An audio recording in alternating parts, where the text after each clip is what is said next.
I want to welcome everyone into this jewel box of a theater that sits in the middle of our town, and we are so lucky. And you guys, I'm so glad you came. I have a cup that really isn't really a cup, it's like a universe of thanks. And please hang with me as I thank everyone. I want to thank every single, if we probably have some business people here who supported it, the Waldoboro business community stepped up to support this evening like nothing else. And I mean, to have 35 businesses, small businesses, bigger businesses support us, it's incredible. Everybody support them.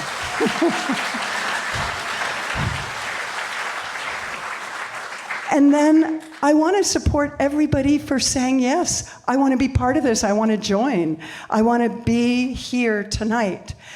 And I want to give an extra shout out to everyone who, when they signed in, they also said, I want to contribute to the Waldo. You know, contributing is a way of just, even if it's $1, it's a way of saying, this matters. What we do matters. Nights like this matter.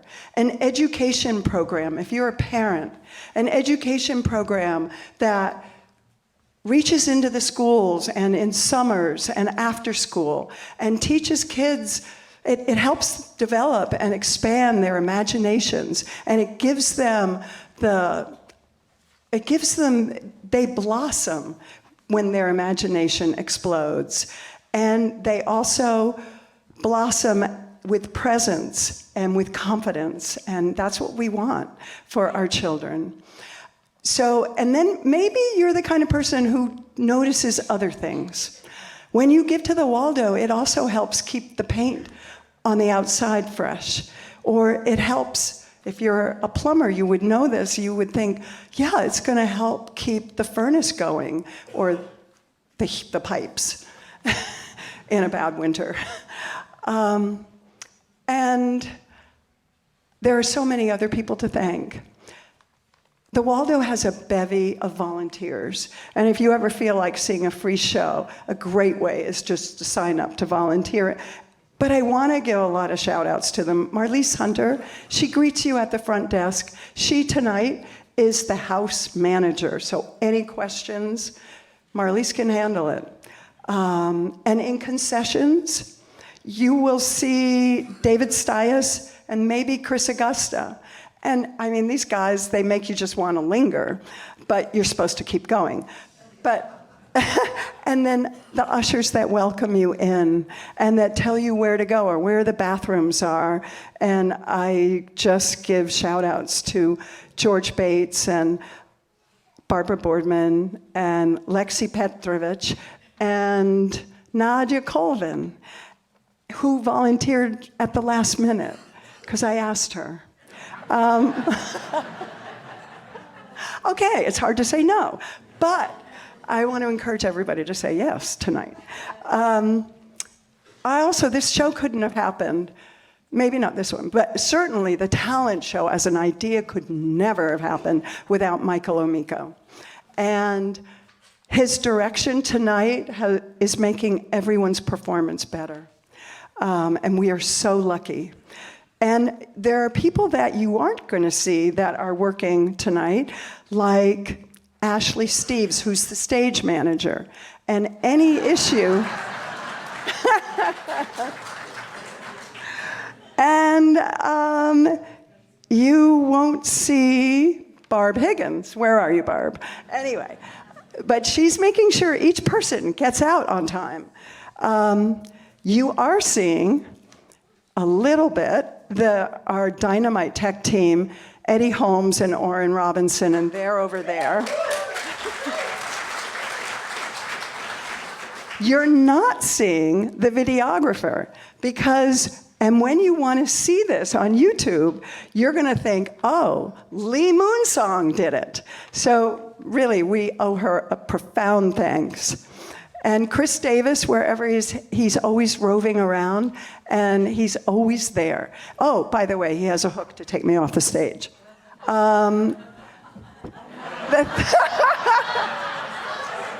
Okay, so lastly, I want to say, I just want to say, I want to thank all the performers tonight. Like, they're the people who are sharing profound gifts. They're giving of themselves and their heart, and we love them.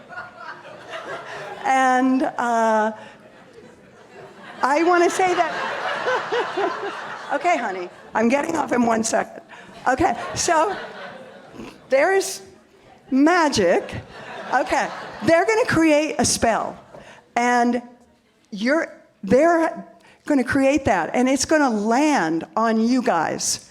And now the time is for you to take the spell. When you leave, give it away. Give it away like there's no tomorrow. All right, that's the power of this talent show. Thank you. Have a good show.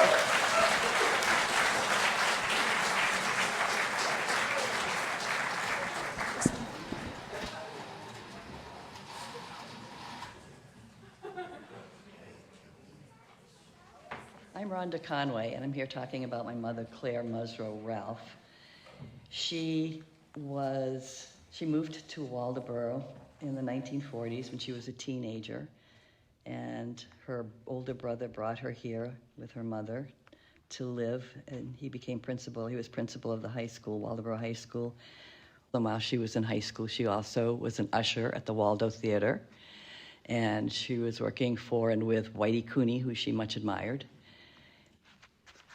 This picture was taken in 1946, and one day she was walking through town, and my father, Ronald Ralph, saw her walking in town and looked at her and evidently fell in love immediately and said, "I'm going to marry her." And they did, and lived happily ever after.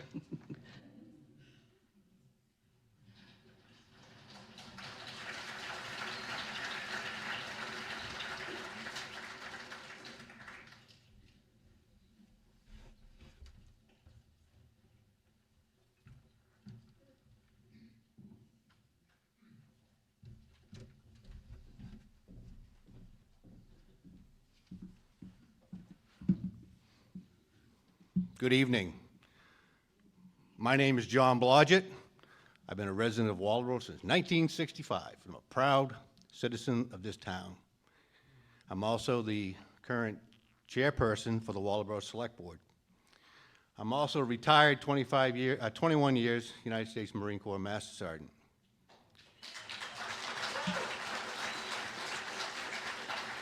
It's my pleasure to be here this evening to talk about our flag. What we're about to do is do the Pledge of Allegiance to our flag.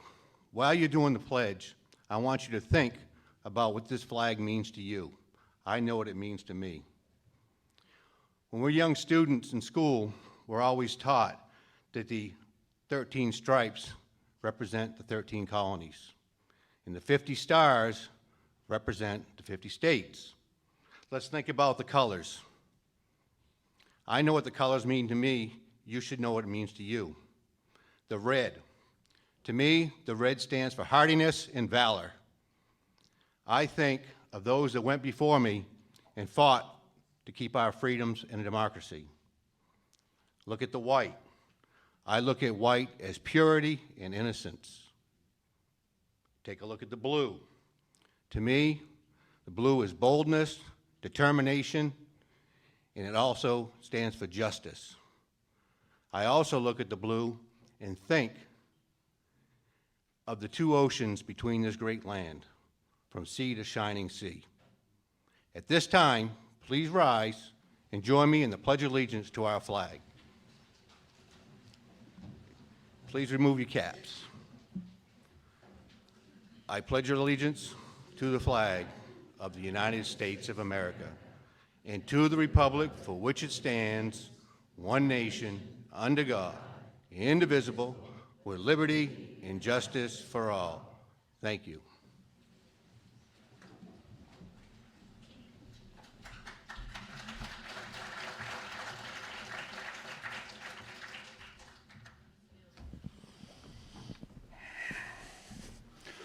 Good evening, and welcome to the second Waldoboro Talent Show here in the historic Waldo Theatre in Waldoboro, Maine, also known as the Paris of the Mid-Coast. My name is Sam Pennington, or you can call me, as I'm also called, beer mug number 131 at the Narrows Tavern. I will be your MC for the evening. As you know, MC stands for Master of Ceremonies. But if you ask Melissa Barber, she'd say it stands for Mighty Cynical. We have an action-packed evening for you tonight.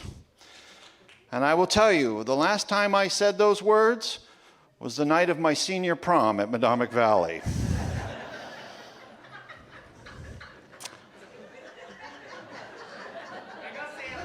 That evening was disappointing. But this night will not be. We have a bunch of fascinating acts. The depth of talent in Waldoboro is really amazing. When Rebecca Cooney first approached me about doing a talent show, I thought, how are we going to showcase the talents in Waldoboro, which to that point I thought were gossiping, sneaking booze at basketball games, and deftly avoiding the game warden. But judging from last year's performance and tonight's, there's way more talent than that. We have 25 acts for you tonight. That seems like a lot, but don't worry. Each act is limited to 3 minutes. And if there's anybody who knows about performing for only 3 minutes,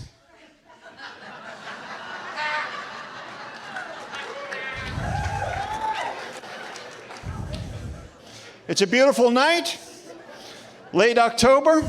Thankfully, most of the ticks are gone, because I don't know about you, but the stand naked in front of the bathroom mirror tick check does not do a lot for my self-esteem.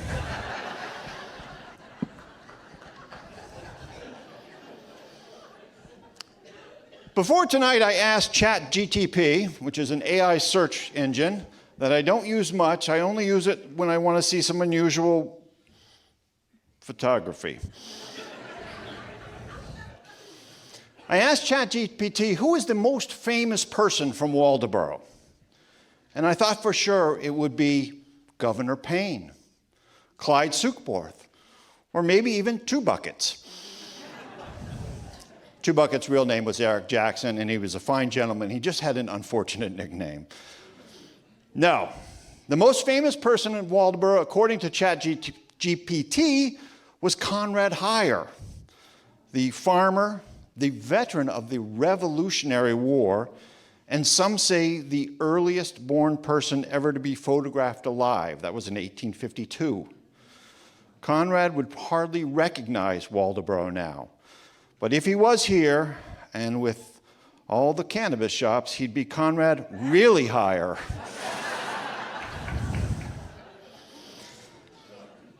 As you know, tonight was completely free. You did not even pay a service charge on your ticket, which is amazing.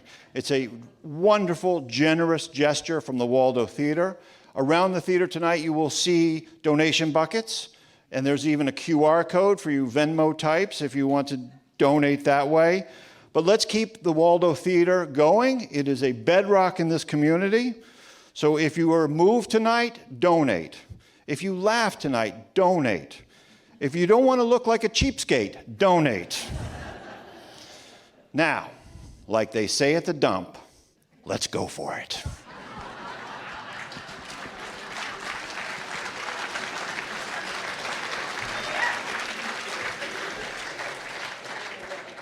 Tonight's first performer is Ethan Dupre. Ethan is a born-again Christian who is glorifying God through his performance. He works at Hannaford. He learned to spin poi 14 years ago when he was 14. When I was 14, I was learning how to steal Cinemax. Then he ran away to the circus when he was 18, and years later found his way to Waldoboro. Ladies and gentlemen, Ethan Dupre.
Oh, Yahweh.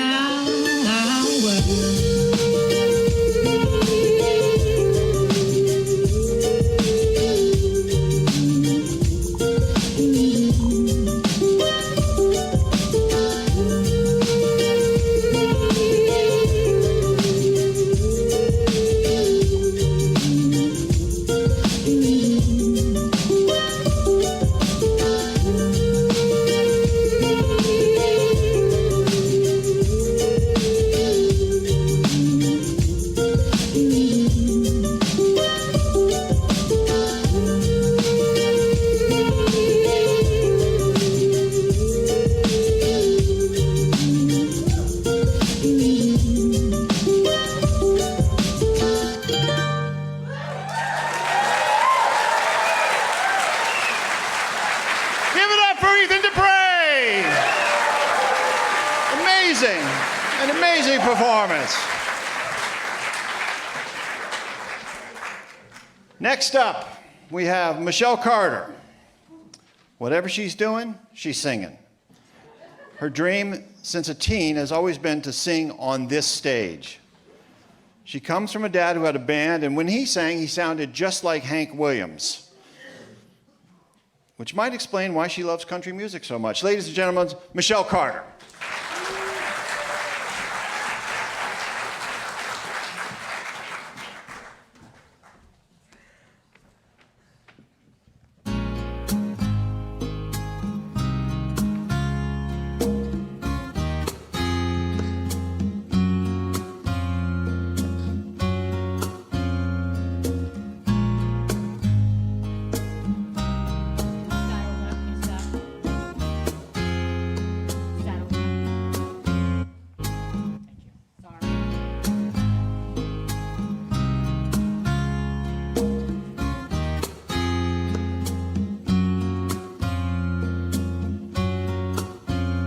I have sailed aboard or two beyond the wild blue yonder two dreams rarely come true.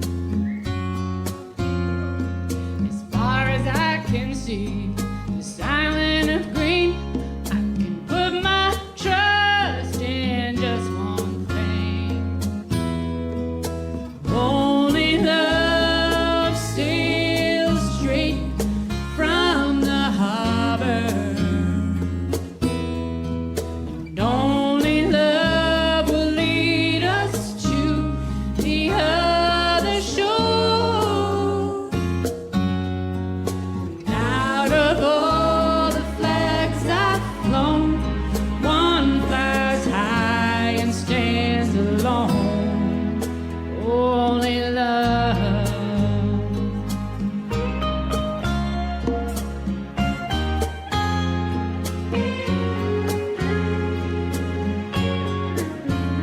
Peaceful waters, raging sea, it's all the same to me.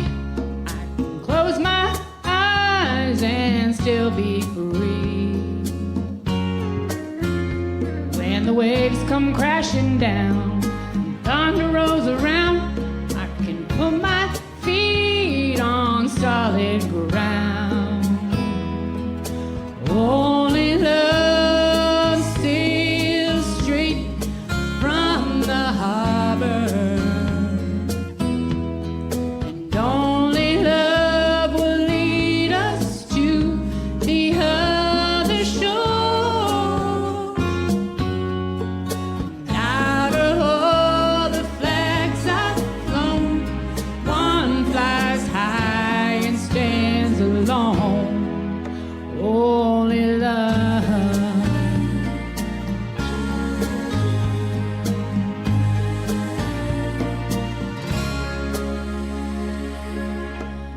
And only love sails straight from the harbor,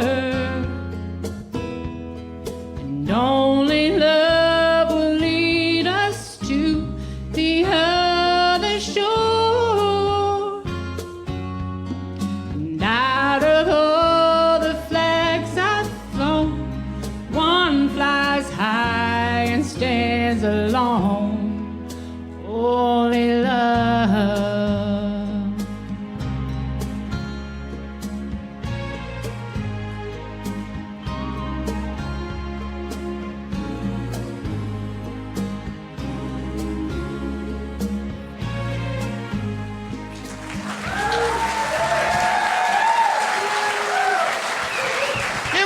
Michelle Carter. Give it up.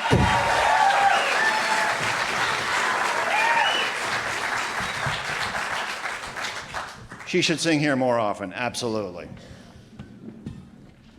Next up, we have a young gentleman named Brandon Bersian. He's a senior at Coastal Christian, and when he graduates, he's planning on studying forensics. But music is very important to him. He comes from a family in Windsor of musicians and singers, and they have a family group called the Voices of Windsor. At a young age, Brandon taught himself to play the piano. As you'll hear tonight, he's darn good at it. And in his spare time, he composes his own music. Let's give it up for Brandon.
My name's Bill Maxwell, and I'm going to talk to you a little bit about Clyde Soup.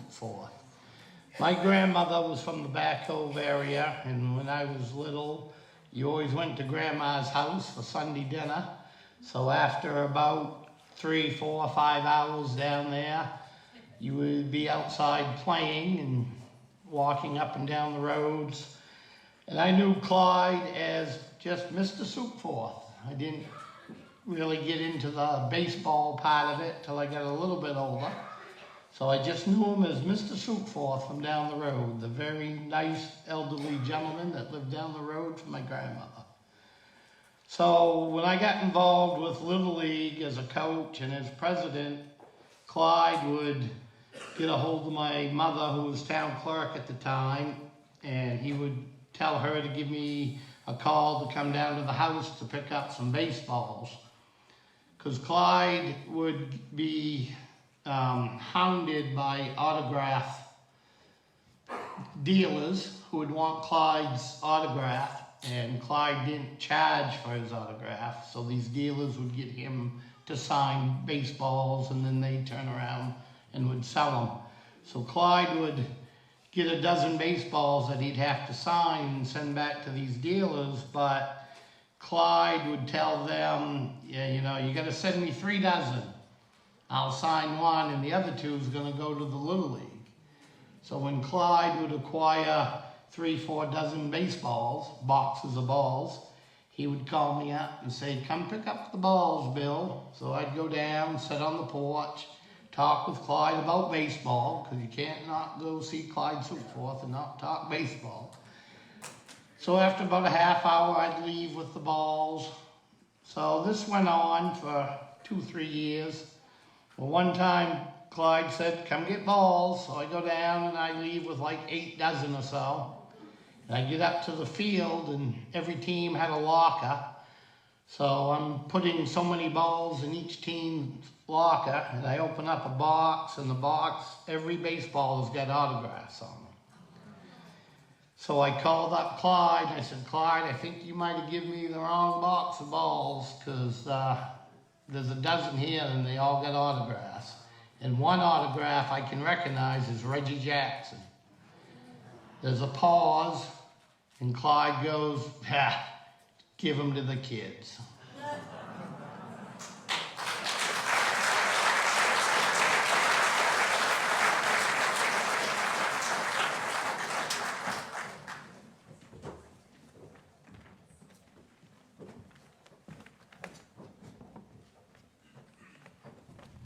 Good evening, my name's Len Germanara. I live in Waldoboro on Route 32, just up the street here. I'm here with my wife. I see that she's right there, Sarah. And I'm going to read you a story. It's about baseball, science fiction, and my dad. I'm going to do it in poetic form. I hope that doesn't freak anybody out. Can you hear me all right up there? Yeah. All right. The 7th inning stretch. The 7th inning stretch was my father's legs emerging from his second-hand Ford, long day of factory work done. Always time enough for a quick game of catch before dinner. We'd talk about things like the Mercury Project, the Red Threat, and girls. Now, my father always felt sure of 2 things. 1, baseball equals everything worth doing. And 2, science fiction is crap. Girls he never really understood all that well. And I got this all from a man who never read a book in his entire life. To his credit, he used to keep a book by the side of his favorite chair. It was his way of encouraging his children to read, even if he did not. Still, I would try to convey my feelings to let him know how my heart soared when I read Harlan Ellison or settled in with Ursula K. Le Guin's Left Hand of Darkness. That I could choose Tolkien's trilogy on a summer's day over baseball angered Dad. Dad, angry, was a fastball chin high, a lot like stepping in against John Lomborg when his blood was up. They always used to call Lomborg Gentleman Jim, and I've always appreciated sarcasm. But I've never been very good at avoiding a fight, so I read conspicuously and I played ball on the QT. A.E. Van Vogt taught me how to turn a double play. Arthur C. Clarke's Carellin careened with me on the base passes, leather wings kicking up chalk dust as we rounded the bases. And once, During a collision at home, Carl Sagan explained the Big Bang Theory to me about 1 billion times. Then he removed his mask and he called me out. Creation was 1,000 yellow dwarf suns going supernova all at once. I don't remember all the details. Dad, you have time enough to love now, and unless death brings wonders beyond science fiction, time enough to read these authors. And if you do, when we meet again, we can play baseball on a planet with 0 G's, circling a pinpoint of light at Foundation's edge, a planet where you can throw curveballs around an asteroid belt and have a catch with your kid before dinner one more time.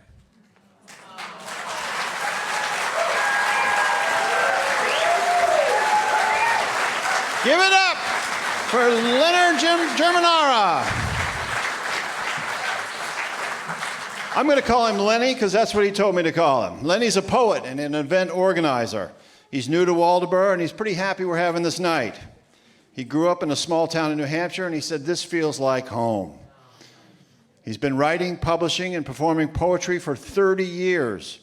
And for some of those years, he ran spoken word venues in Massachusetts, from south of Boston to Provincetown, and featured some of the best poets in the country.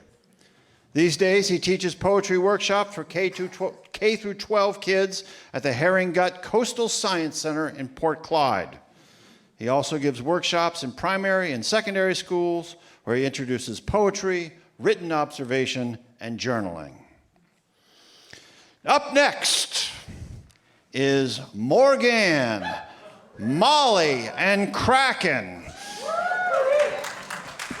Morgan works at the Midcoast Conservancy, where she is the Madomic Regional Stewardship Manager, and she's passionate about the river.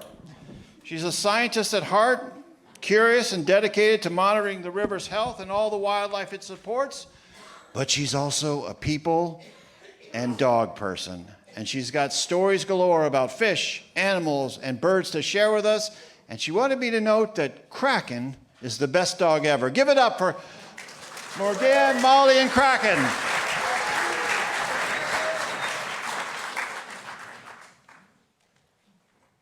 There once was a little osprey named Kraken. There once was a little osprey named Kraken. He was born in a tall, standing dead tree on the banks of the Madomic River. He had heard local hikers call this place the Riverbrook Preserve in Waldoboro. Little Kraken spent his days in the nest with his mom and dad. Often, his dad would go and catch and bring them fish and keep watch, while his mom fed little Kraken and his osprey siblings. His favorite was when he would get to eat alewives. They were so tasty. Kraken and his siblings spent most of their time in the nest, watching the world go by, enjoying the Maine summer and all the bounty of the river and woodlands. Kraken kept growing. After a couple of months, the weather started to change, and so did Kraken. He had feathers now, and his mom was telling him it was time to fly. He crawled to the edge of the nest, and he looked down. It was a long ways, and he was very scared. He backed away. There was no way he could take the leap. But his mom encouraged him, and Kraken gave a little hop. And he gave another little hop. And then,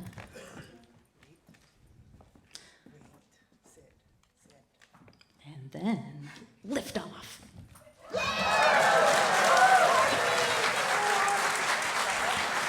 Kraken hovered above the nest. The wind felt amazing beneath his wings. He lowered himself back to the nest with his siblings. Flying is really fun, thought Kraken. More time passed, and the wind started to get colder. His parents told him it would soon be time to migrate. They said they would all head to a place called South America. Kraken didn't know where that was, but it sounded far, so he kept practicing his flying. Soon he was weaving through the air and swooping down to collect his own fish from the Madomic River. And then it was time for his mom to head out and start the journey. But his dad stayed behind with Kraken and his osprey siblings, helping them to perfect their flying and fishing skills. A month later, Kraken woke up and his dad said, "Today's the day. We're headed to South America." His dad told him the journey would be long and hard, but there were a lot of tasty fish where they were going, and it was warm, so it would be worth it. Kraken didn't want to go. He loved his safe nest and all those tasty fish from the Madomic. Who would ever want to leave Waldoboro, thought Kraken. But his dad was insistent, and soon they were off, catching the winds and the fish and making their way to warm winter in the faraway lands.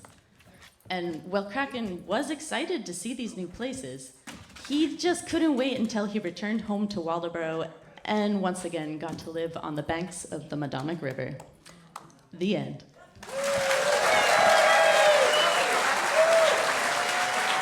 Give it up for Morgan, Kraken, and Molly.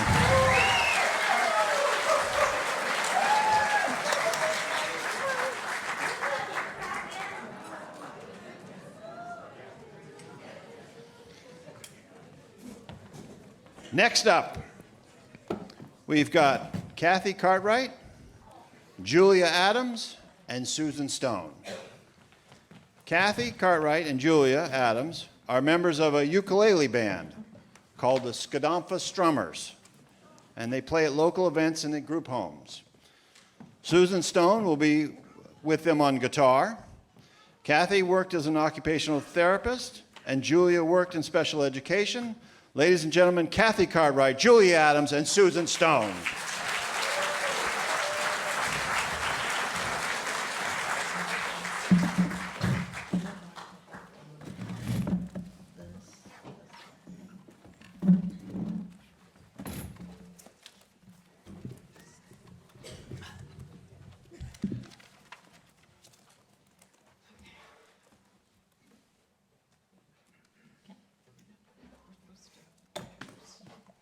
All right, my name is Julia Adams, and in 2018, Kathy and I were looking for a ukulele group, and there wasn't one here in Waldoboro, so that's how we joined the Skadomfa Strummers.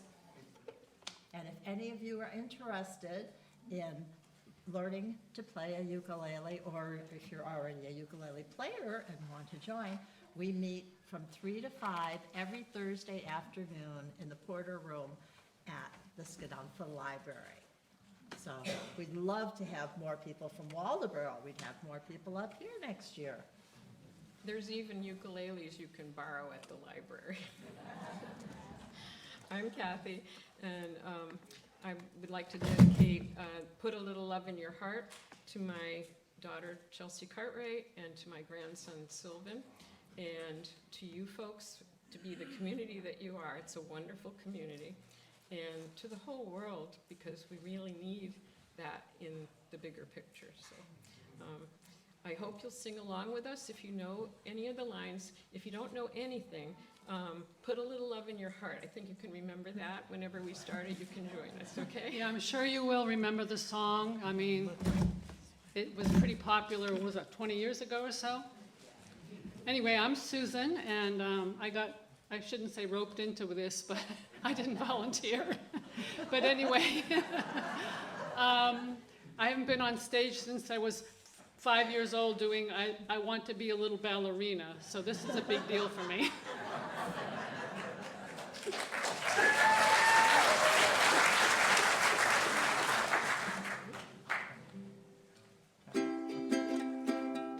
Think of your fellow man, lend him a helping hand, put a little love in your heart. You see it's getting late, oh please don't hesitate, put a little love in your heart, and the world will be a better place, and the world will be a better place for you and me. You just wait and see. Another day goes by, and still the children cry, put a little love in your heart. You want the world to know we won't let hatred grow, put a little love in your heart, and the world will be a better place, and the world will be a better place for you and me.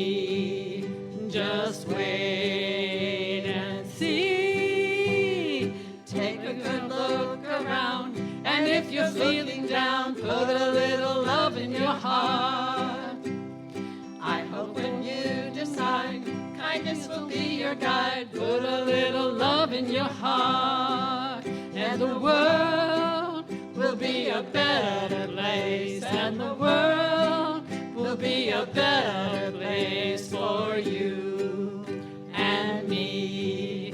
You just wait and see. Put a little love in your heart Each and every day, Put a little love in your heart. that's the only way. Put a little love in your heart. Just a little love. Put a little love in your heart. Come on and take A good look around. And if you're looking down, put a little love in your heart. I hope when you decide, kindness will be your guide. Put a little love in your heart, and the world will be a better place. And the world will be a better place for you and me. You just wait and see. Put a little love in your heart. Put a little love in your heart. Put a little love in your heart. Put a little love in your heart.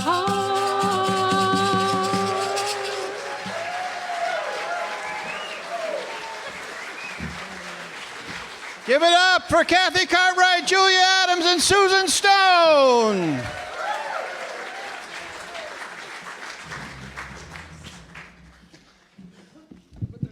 Next up, we have Matthew Collins Cole. Matthew is a Navy veteran who worked in logistics, and he's new to Waldoboro. He and his partner came from London just in time for mud season. They came sort of on a whim, and they love everything except the ticks. That's all of it. But they are drinking in the open spaces and the warmth of the Waldoboro people. We have that in common. I also like to drink in open spaces in Waldoboro, with Waldoboro people. At home, Matthew writes and records music, and he's studying Arabic. His favorite guilty pleasure? Playing Rocket League on the Xbox. Ladies and gentlemen, Matthew Collins Cole.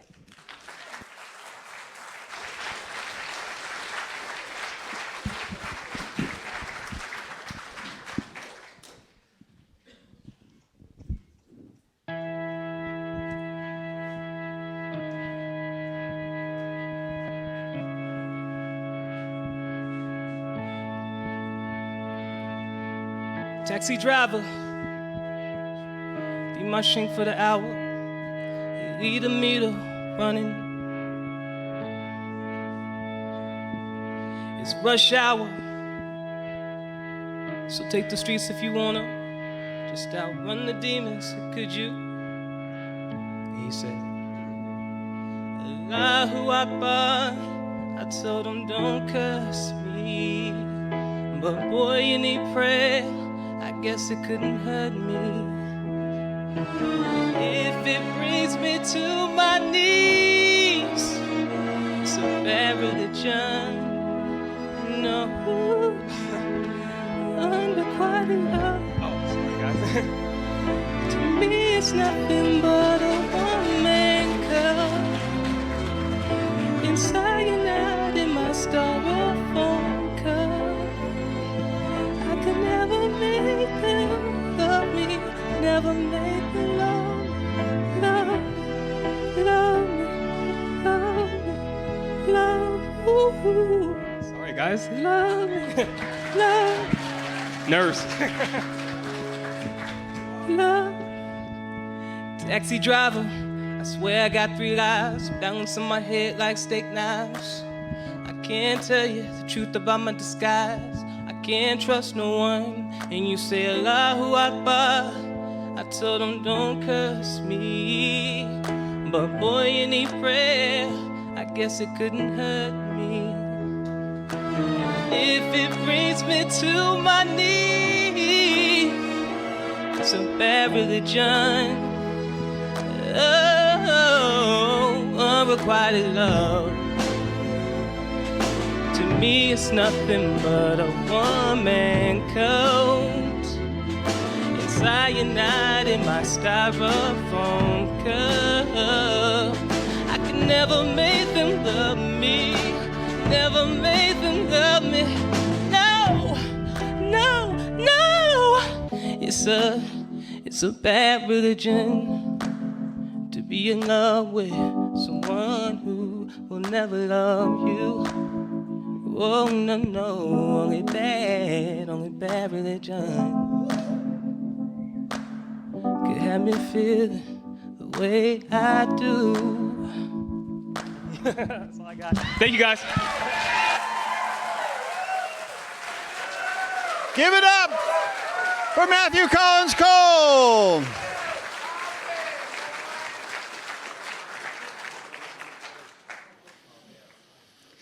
Up next, we have Melissa Honeybell.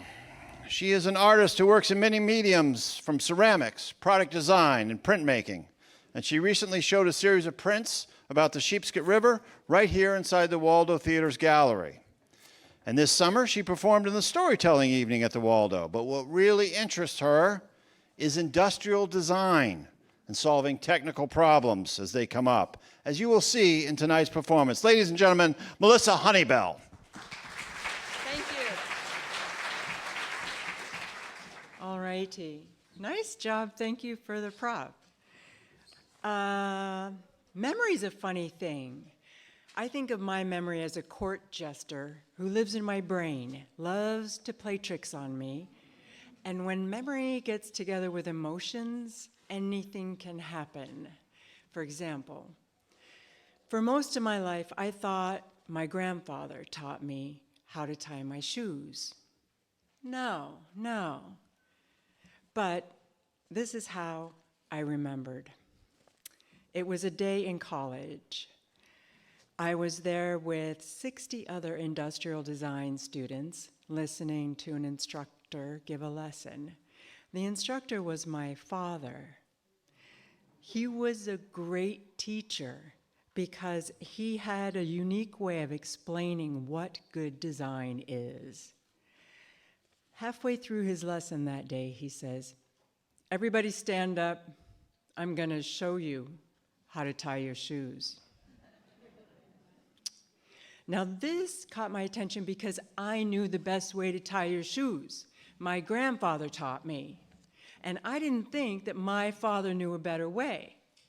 Well, as he took us through the steps, I was blown away. I was hit with a memory so loud and clear. I was 5 years old. It was summer.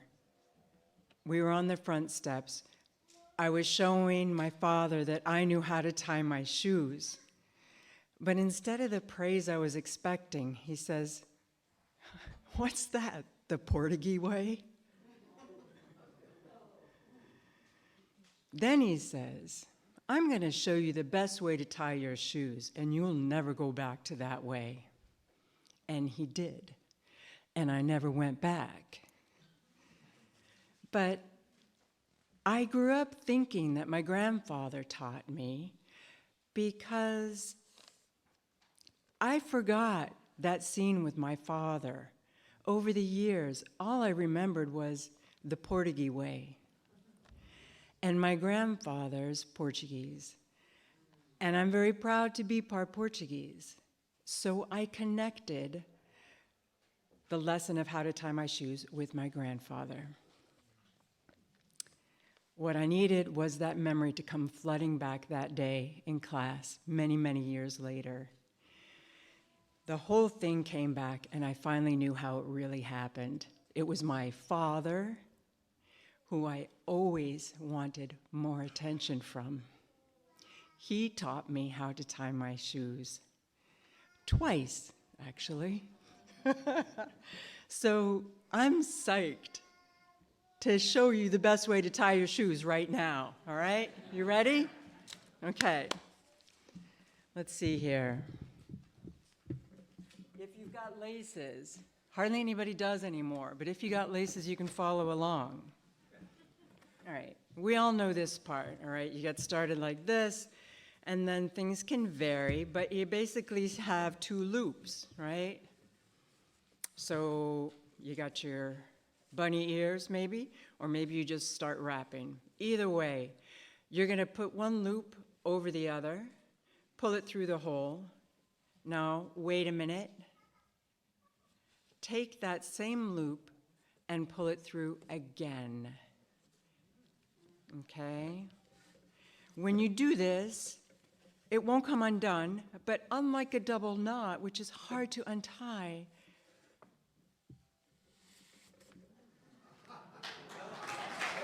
thank you very much.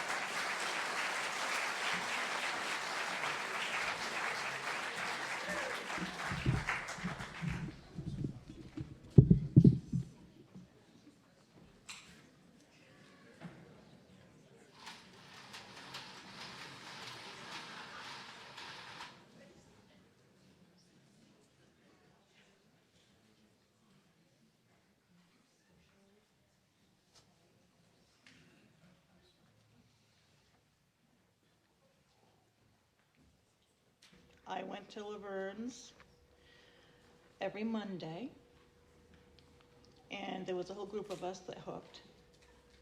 When it came to hooking, me and her saw opposite. I did treasure her knowledge when it came to it, or whatever, to the hooking and stuff. And we had such a good time, all of us, and we all revolved around her. And because you know the story of the truck driver. Oh, this is hilarious. I worked in Moody's Diner as a waitress for many years. And Laverne came in with one of the girls, because that's what she called us, her girls. And she was mother.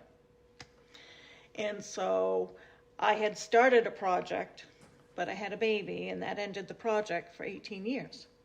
So she came in, and this was 18 years later, and she was sitting at the counter. She had custard pie and coffee, and the girl that brought her in did, and then there was this truck driver that was next to the girl. Laverne was the third person over, and he had eggs. He had a breakfast. So Laverne says to me, "Have you been hooking?" And the guy's eyes lifted up or whatever, and I go, "No, I haven't." I said, but I'm glad you're in here because I should get started again." She says, "It's time to come back to mother. It's time to come back to mother." Well, that guy spit his eggs out all over the counter. And she said to him, "Excuse me, what kind of hooker do you think she is? She hooks rugs." Oh, but it was so funny. I'll never forget it.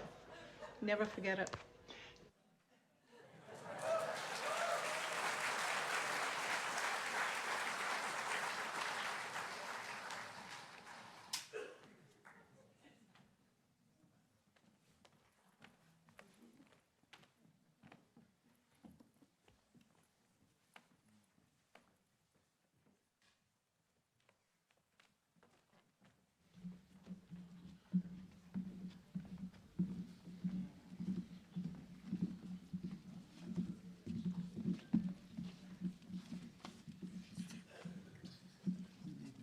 Good evening, everybody. We are the Waldoboro Lions Club, and tonight we take a step out of the community service arena in our annual attempt to be musical. I believe we're the only Lions Club in Maine that has a song of its own. This was written by Maud Gay, who some of you may recall had a grocery store at the corner of Jefferson and Main Street, and her husband, I believe, was an original member of the Lions Club. We're going to involve the audience tonight in the singing by doing a chorus, and we want to do the chorus now up here, just so you can see what it is, and when we get to that point, you'll know, and you can jump in. It's basically a spelling of Waldoboro. W-A-L-D-O-B-O-R-O, W-A-L-D-O-B-O-R-O, W-A-L-D-O-B-O-R-O, the finest town in Maine. Okay, we're gonna start. Okay, we love The beauty of the valleys and our hills. We love the splendor of the skies, the laughter of the rills. We love Madamic's winding stream, our loyalty it thrills. Listen to the lion's song. W-A-L-D-O-B-O-R-O. W-A-L-D-O-B-O-R-O. W-A-L-D-O-B-O-R-O. The finest town in Maine. We love our Wednesday meeting nights, the clasp of friendly hands. We love the lively song and jest, the roar we think is grand. But more than all, we love our town, we want no other land. Listen to the lion's song. W-A-L-D-O-B-O-R-O. W-A-L-D-O-B-O-R-O. W-A-L-D-O-B-O-R-O. The finest town in Maine.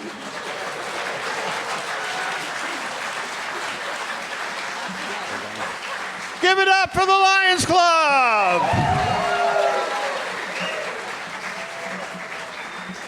And if you didn't know how to spell Waldoboro before, you do now. That was the Lions Club. Have you ever seen those signs around town that say, "Be kind"? Those are the Lions. And in the words of Gordon Webster, who was just up here right now, one of the senior Lions, a Lion is a person who likes to help people in the community. The Waldoboro Lions Club was chartered by Lions International in 1931. That's almost 100 years later, they're still active with a Recycle for Site program, site testing at schools, supporting the town where there's need, and even connecting people with daffodils. Next up, we have Tish Brundage. She is Miller School's music teacher, and last year her fledgling orchestra of children performed for parents and the school right here on this stage. She's been a songwriter for many years, exploring the challenges and stumbles of life through passionate vocals, piano, and guitar. She lives here with her husband Pat and the rest of the family. 2 kids, 2 cats, and 1 chicken. Ladies and gentlemen, Tish Brundage.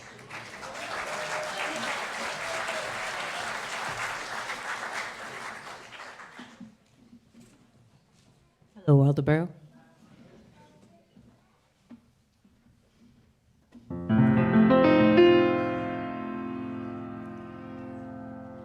The sun kept coming up. It was blue and gold. Keep humbling my existence. Extraordinary to behold. Water flowing down underground. What a gift we have found. Oh, oh, oh.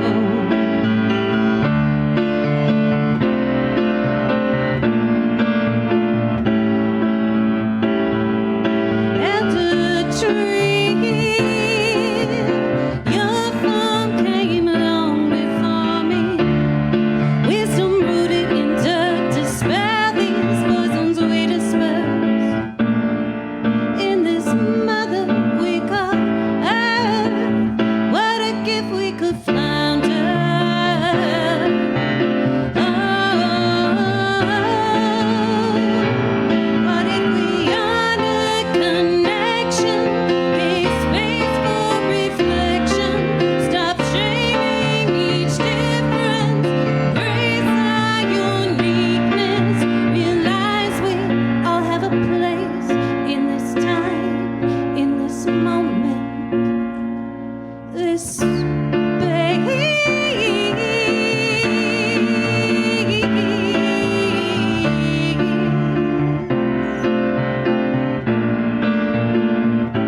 If we stay curious and kind,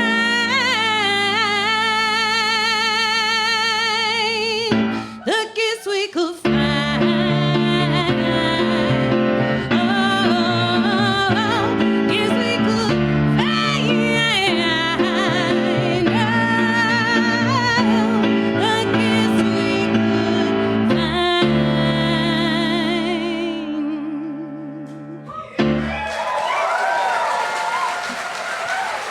Give it up, Tish Brundage.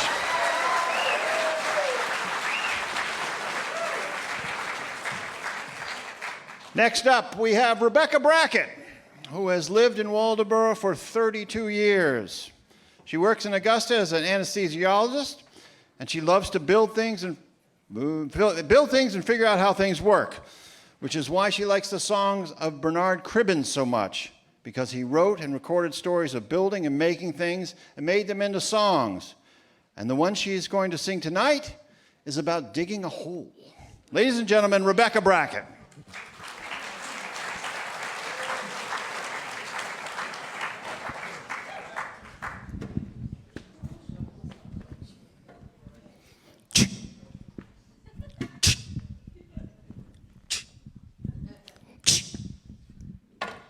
There I was, digging a hole in the ground, so big and sort of round it was. There was I, digging it deep, it was flat at the bottom and the sides were steep. When along comes a bloke in a bowler, which he lifted and scratched his head. Oh, we looked in the hole, the poor demented soul, and he said, "Do you mind if I make a suggestion? Don't dig it there, dig it elsewhere. You're digging it round when it ought to be square. The shape's all wrong, it's much too long, and you're digging that hole where no hole don't be gone." There I was, down in me hole in the ground, so deep and sort of round it was. There was he, standing up there looking grand and officious with his nose in the air. So I gives him a look sort of sideways and I leaned on my shovel and sighed. I lit me a fag, and when he took a drag I replied, "I just couldn't bear to dig it elsewhere. I'm digging it round 'cause I don't want it square. If you disagree, it doesn't bother me. I'm digging this hole where this hole's gonna be." There we were, discussing this hole in the ground. So deep and sort of round it was, it ain't there now. The ground is all flat, and beneath it is the bloke in the bowler hat. And that's that. Give it up, Rebecca Brackett!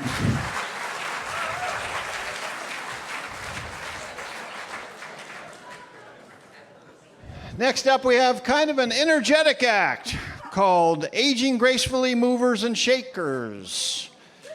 Aging Gracefully was founded by Katie Diebler 2.5 years ago because she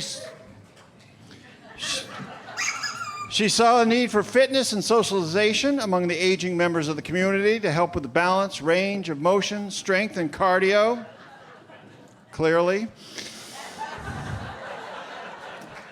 And in the beginning, many members didn't even own a dumbbell, so they used 16-ounce water bottles as 1-pound weights. Today, those same members are using 3, 5, and even 8-pound weights, so it works.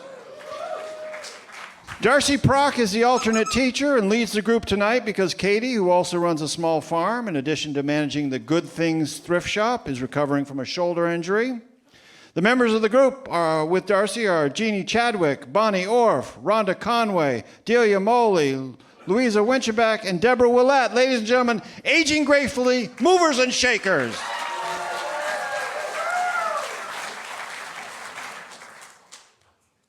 Dum da dum da dum da dum da da da dum da dum da dum da dum da da da da da.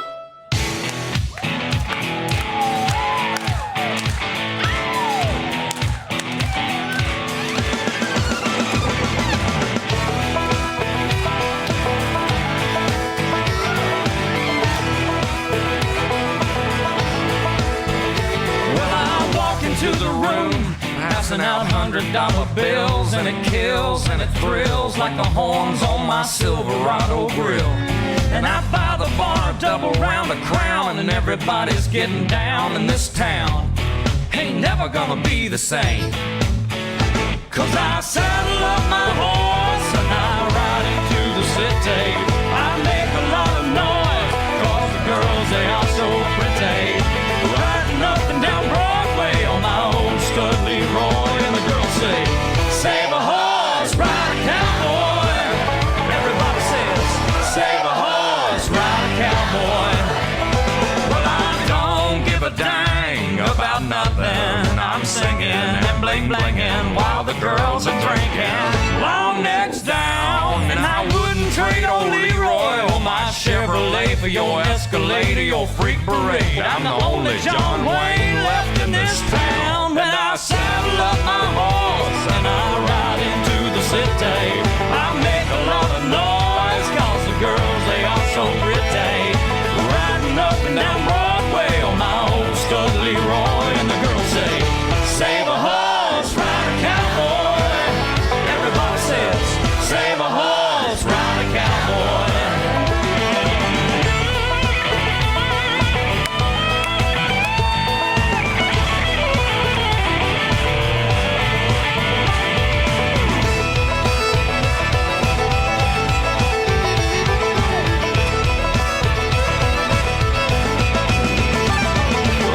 Thoroughbred, that's what she said in the back of my truck bed as I was getting buzzed on suds out on some backcountry road. We were flying high, fine as wine, having ourselves a big and rich time, and I was going just about as far as she'd let me go. But her evaluation of my cowboy reputation had me begging for salvation all night long. So I took her out gigging frogs, introduced her to my old bird dog, and sang her every Willie Nelson song I can think of, and we made love. Then I saddle up my horse and I ride into the city. I make a lot of noise, 'cause the girls, they are so pretty. Riding up and down Broadway on my old stud Leroy, and the girls say, save a horse, ride a cowboy. Everybody says, save a horse, ride a cowboy. What? Save a horse, ride a cowboy. Everybody says, save a horse, ride a cowboy.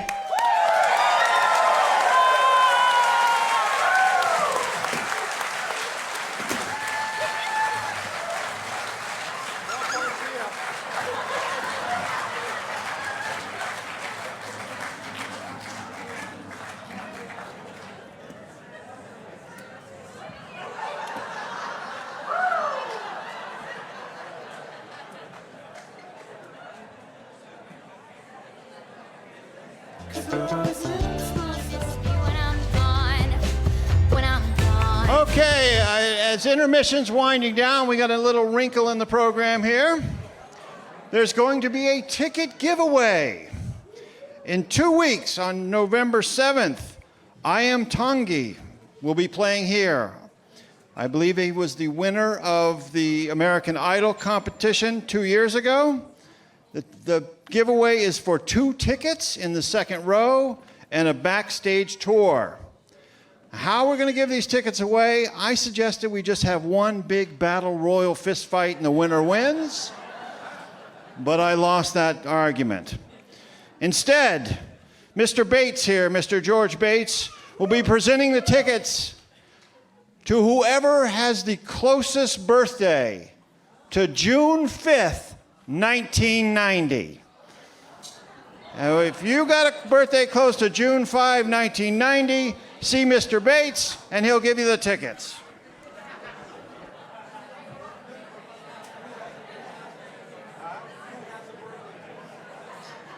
Is there anybody close to that? Okay, anybody else?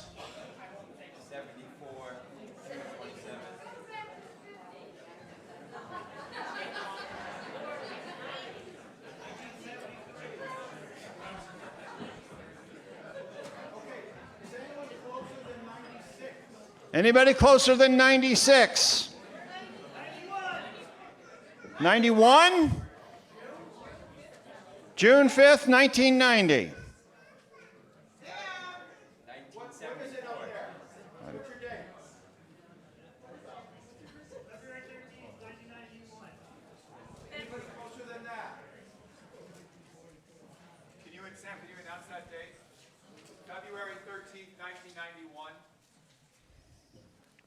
I'm no mathematician, so if somebody can count this on the calendar, because I clearly can't.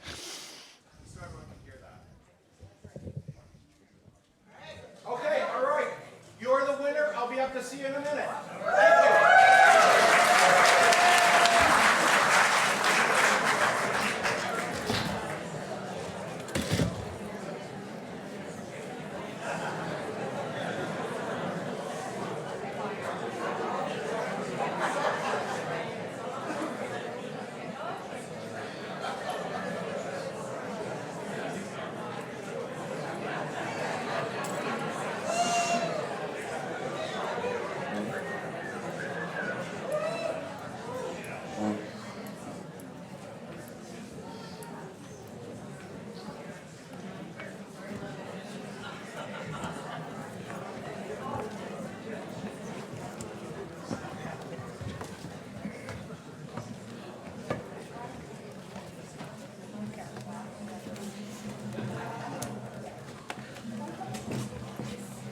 Thank you.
Ladies and gentlemen, that was the Occasional Choir.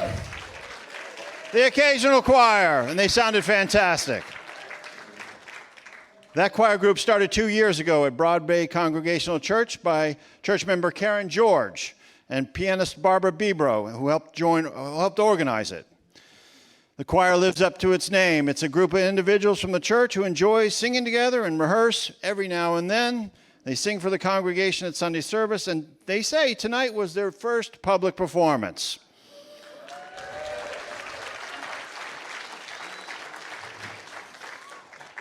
Next up, we have a returning member. He performed here last year, Scott Simpson.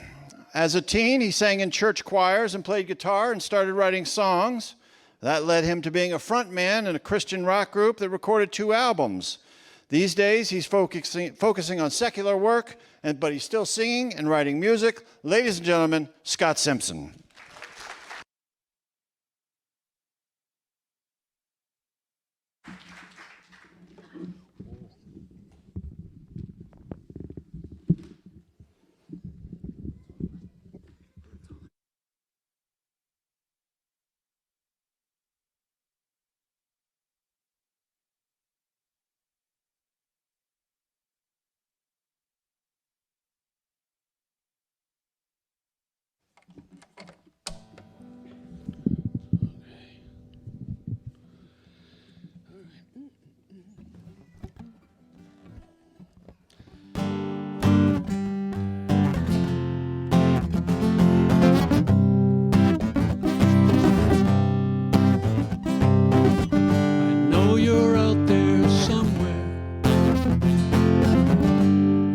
Lying next to me,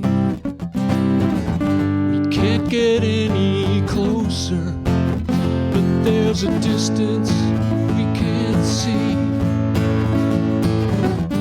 No matter how close I get,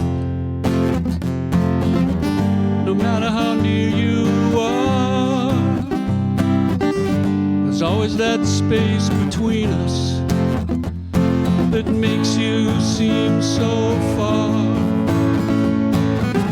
I want to cross that distance. I want to get to you.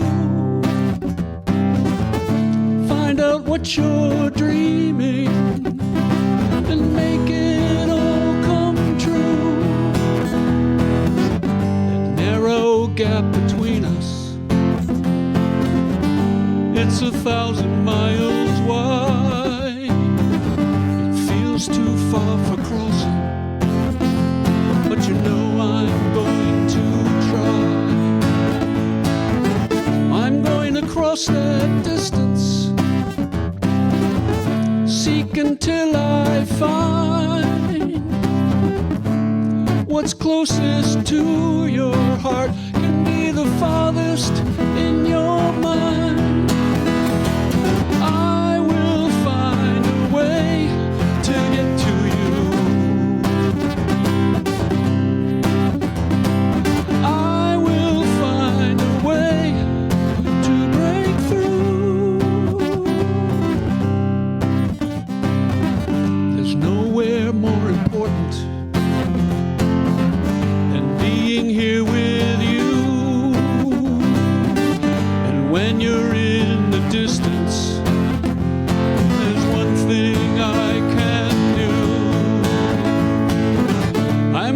Cross that distance,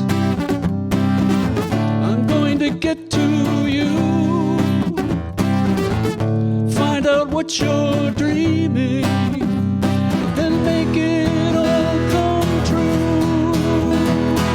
I will find a way to get to you. I will make sure all your dreams come true. I will go there with you. I will be there with you. I will go there with you. I will be there with you.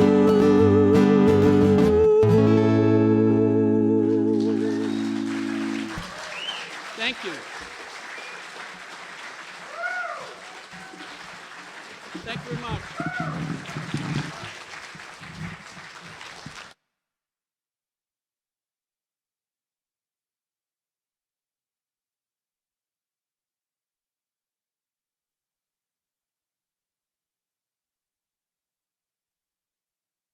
So I'm William Laninen, National Road in Waldoboro, and I'm talking about my grandmother Lydia.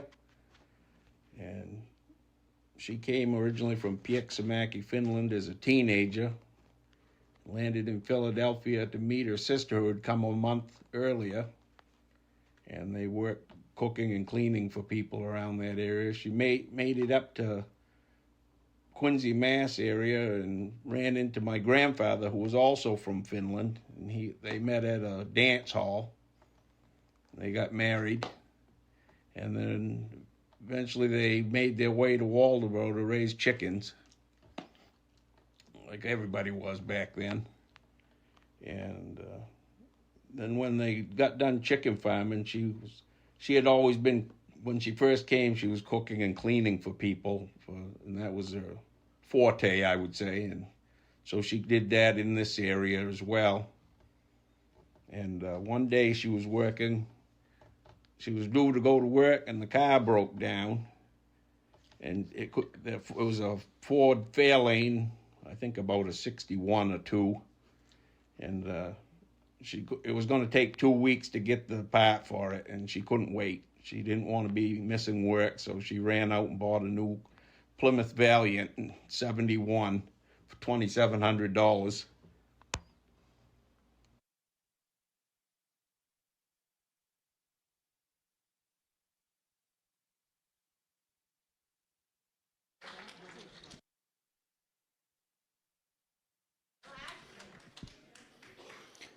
Next up, we have the Waldoboro Library Trustees.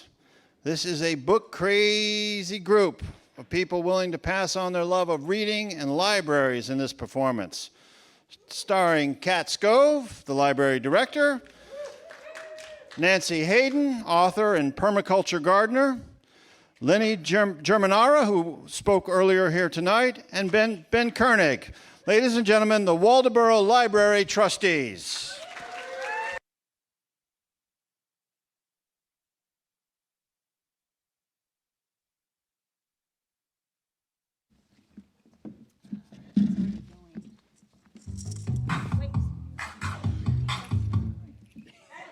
It's already started, like it's halfway through the song. I thought we were going to start it, so. I got this.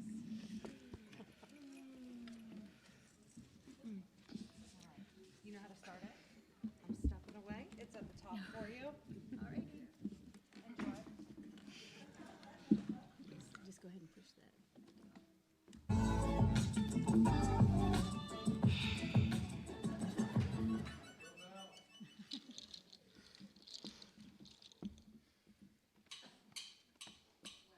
You know it's All about the books, no trouble.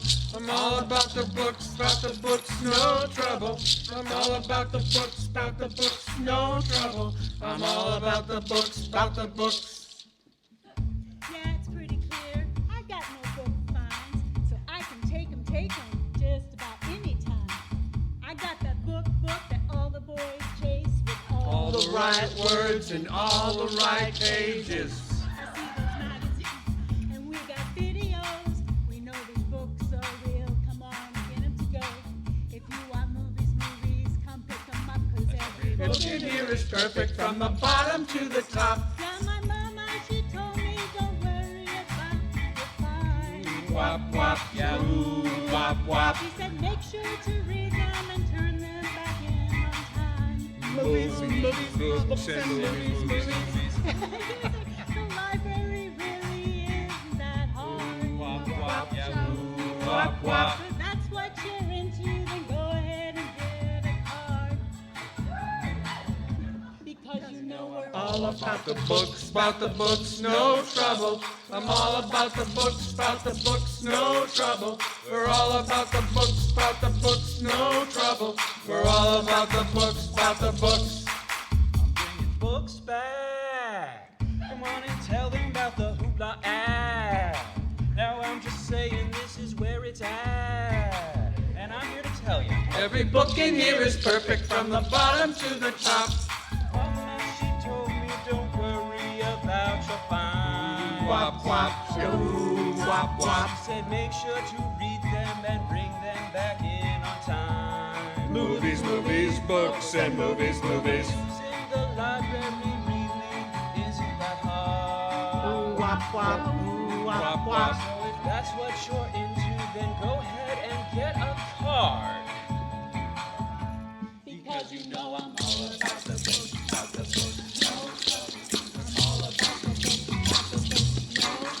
no trouble. I'm all about the books, about the books, no trouble. About the books, about the books, no trouble. I'm all about the books, about the books, no trouble. I'm all about the books, about the books, no trouble. I'm all about the books, about the books.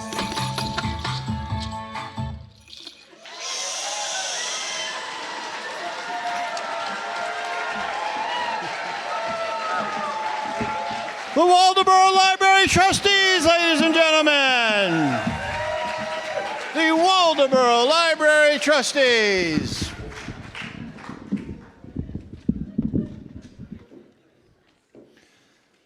Next up, we have Ann Lehman, who is a researcher, reviewer, editor, financial writer, who also writes poetry. She's also in love with Waldoboro for its landscape, its history, its story, and its peoples, all of which end up in her verses. She lives here with her husband and a small black dog. Ladies and gentlemen, Ann Lehman.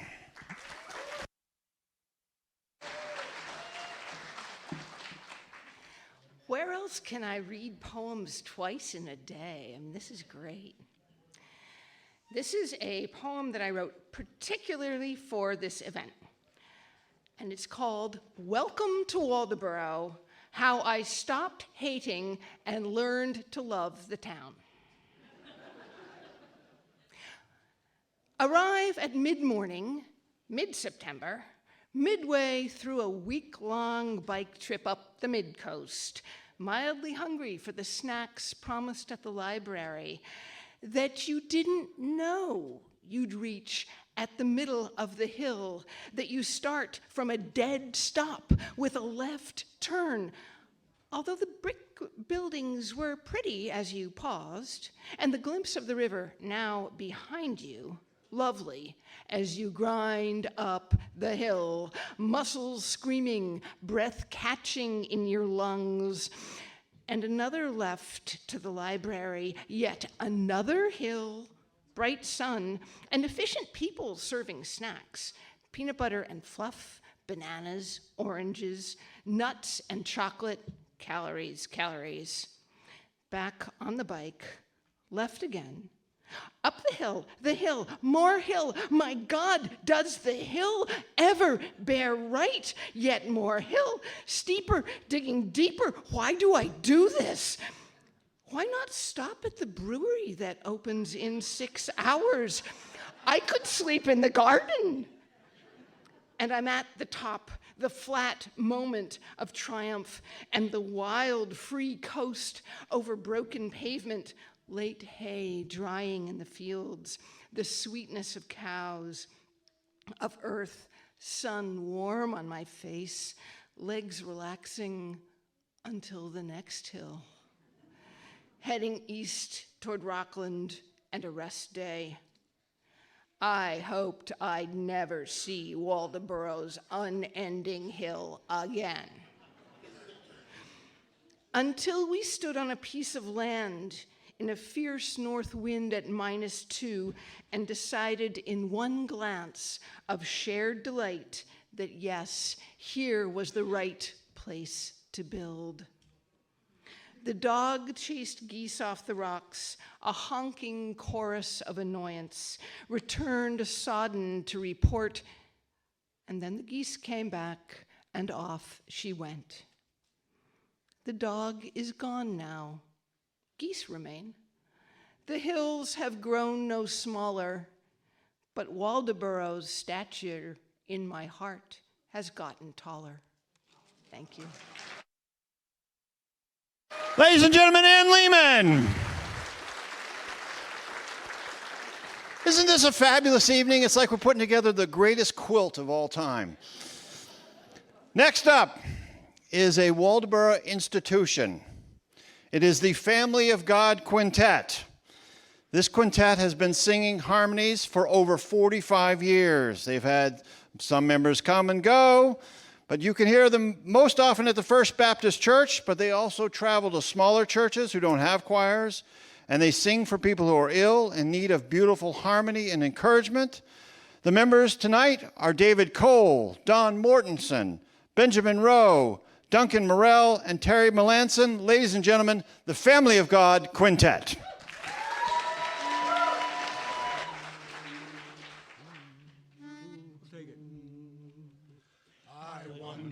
So aimless, life filled with sin, I wouldn't let my dear Savior in. Then Jesus came like a Savior in the night.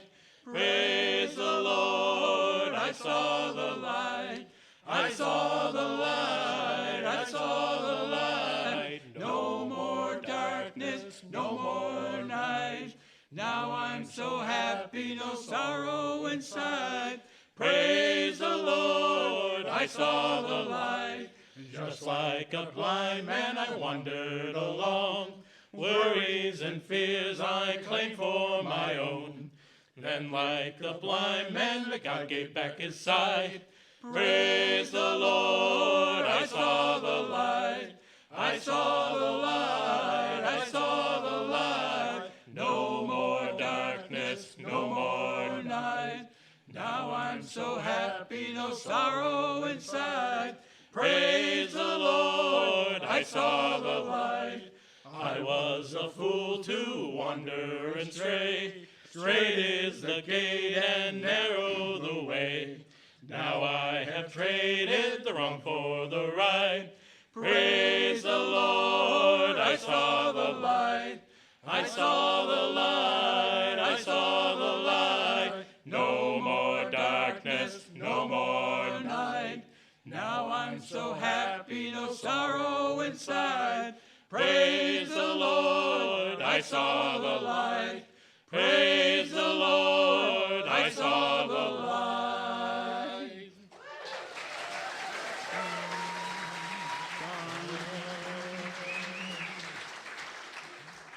Would you please sing with us? Amazing grace, how sweet the sound that saved a wretch like me. I once was lost, but now am found. Was blind, but now I see. Amen. Thank you.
Fashion Closet.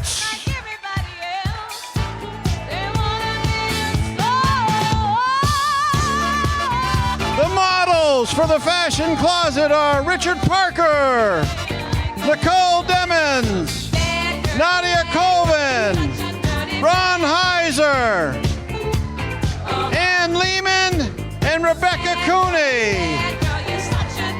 The Alexa Stark Fashion Closet.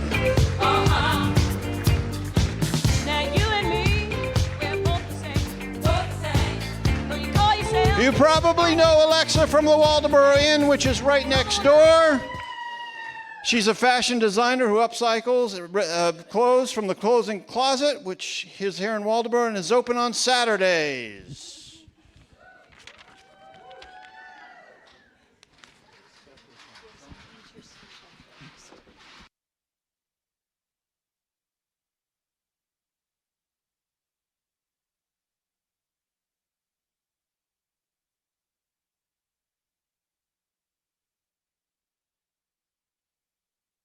And I'm going to share a little bit about the memories that I have of my grandfather, Dewey Winchenbach.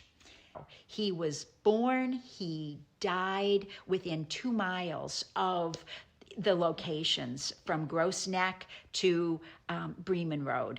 And I think he loved Waldoboro and never, ever wanted to be any other place. He loved boat building. He loved fishing and hunting and just all the lifestyle that it provided. With his family, very family oriented. They came from a family of boat builders. My great grandfather, his father, had a store in West Waldoboro that he operated, and the top floor of it was used to build boats during the winter months. So my great-grandfather and my grandfather and his brothers would build these large boats there that were headed to all different places, headed to Monhegan, headed to New Gloucester, and even I've heard to New Zealand. And they would launch these boats in the Dutch Neck Creek, and then they would be sailed away to wherever they were going to end up. My grandfather was the boat builder that I just said. He was also a carpenter, and I think that kind of is in their blood, so to speak. My grandfather, I can see as someone who had a shop in his backyard in his older years, and I can see him walking out to that shop, starting a fire in the shop, having this steam type of bath invention where he would bend the wood that was needed for chairs that he would make or for any of those types of furniture.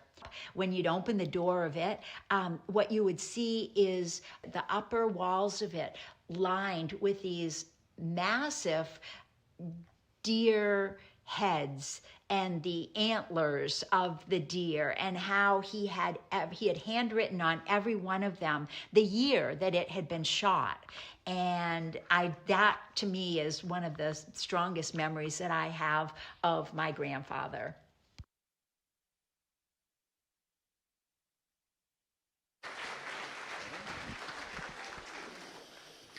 Okay, our next performer tonight is someone most people know, Clint Collymore.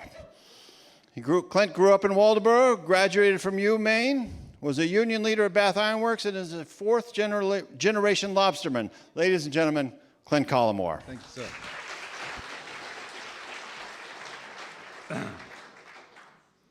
Good evening. I was supposed to have a partner with me tonight, but he has some issues. Can't tell you his name, it's Helen Creamer. Good. So anyway, I'm winging it. My talent for me is just telling a few stories about lobstering. I can't talk too much. Last night I was 6 minutes, you're allowed 3, so I'm trying to just tell a couple quick stories. I wanted to see if I qualify to do that. I'm a fourth-generation lobsterman. Been around the water since the 60s. I've seen a lot, and I've heard a lot. Trust me, so I won't get into no weird stuff. But one thing I'd really like to talk about is someone always says, well, what's the weirdest thing you get in your lobster trap? And I've got some weird things. And I want to think back to 1976. We was in high school, a bunch of us. We was going hauling at a little skiffs, small outboards, and I was hauling over by Bremen, Long Island, like I do today, and it's 5 fathoms, so it don't take too long to do this stuff, especially at that age. I hauled up a trap that would normally, for that time, be full. There was nothing in it, except for a bottle of Boone's Farm. I kid you not, this is a true story. Tickle pink wine and a large bag of Humpty Dumpty barbecue chips. And this one kind of liked both of them at the time.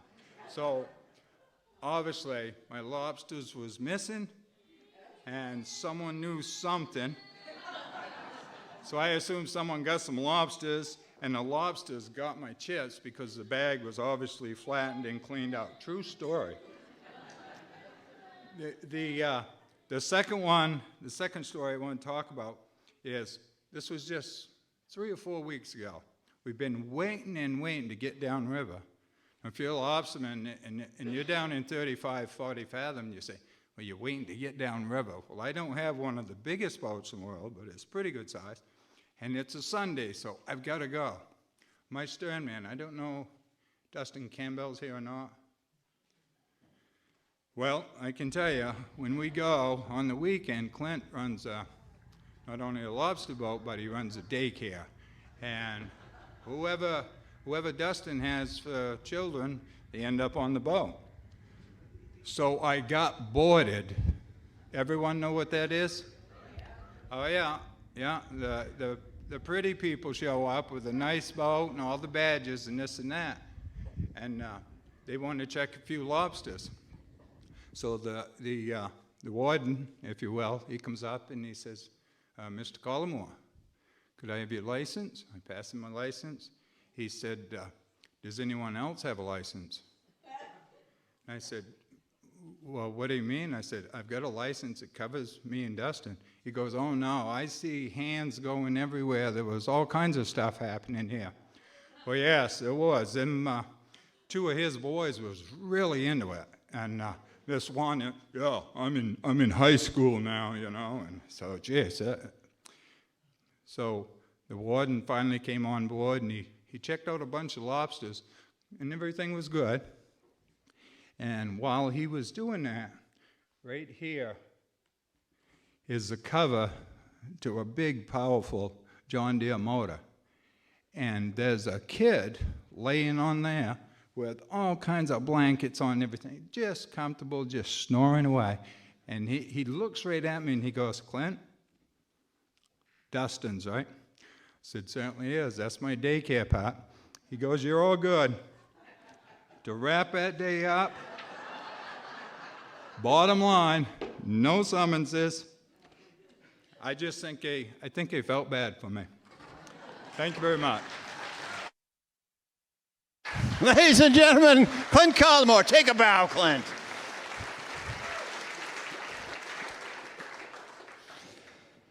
Now, we have the real live wires of the community. The wild women of Waldoboro. Yes, I realize that sounds like they have an OnlyFans page, but they don't. They might. If you've never heard of them, you've never been to the Narrows Tavern. Don't be deceived by the gray hair or the canes. These ladies can still party like it's 1969. And don't try to tell them what year this really is. They'll just forget. Who are they? Susan Price, Jan Menzie, Mary Seidlinger, Susan Kellum, Maury Lord, and tonight they'll be joined by Seamus Perfetto, who is not a wild woman of Waldoboro, and somebody wrote on in my note, he may be not human. Anyways, the Wild Women of Waldoboro.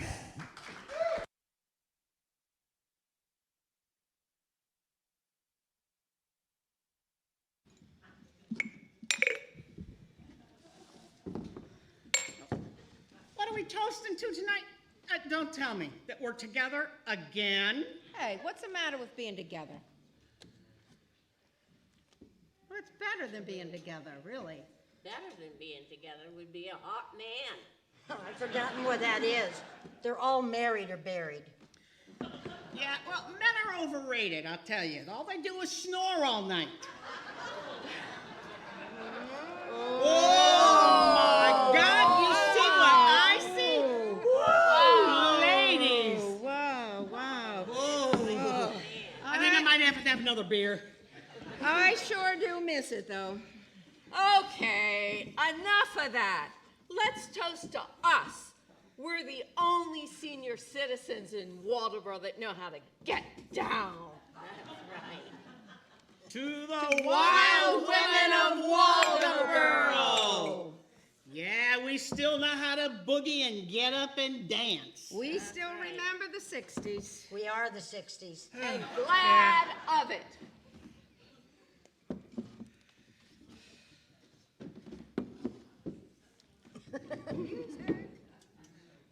Music? Brown-eyed girl. Brown-eyed girl? Music. Brown-eyed girl, do you remember when we used to sing tra-la-la-la-la-la-la-la-la-la-la-la? Hey, everybody,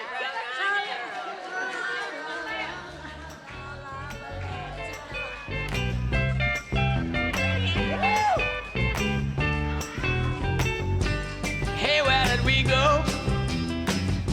Days when the rains came down in the hollow, playing a new game, laughing and a running, hey, hey, skipping and a jumping in the misty morning fog with all our hearts a thumping, and you, a brown-eyed girl.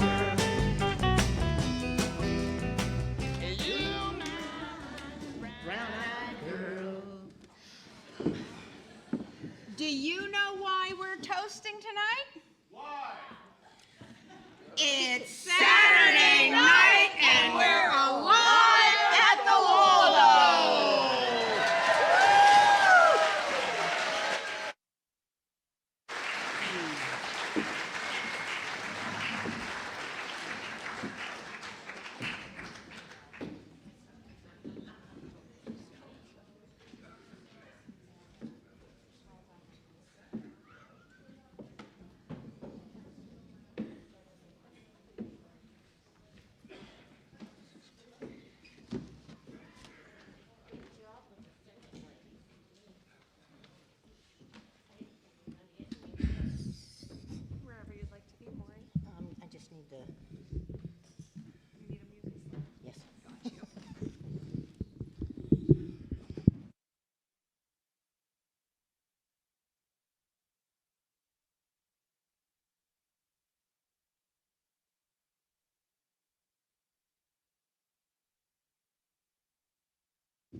Ladies and gentlemen, give it up for Maury Lord.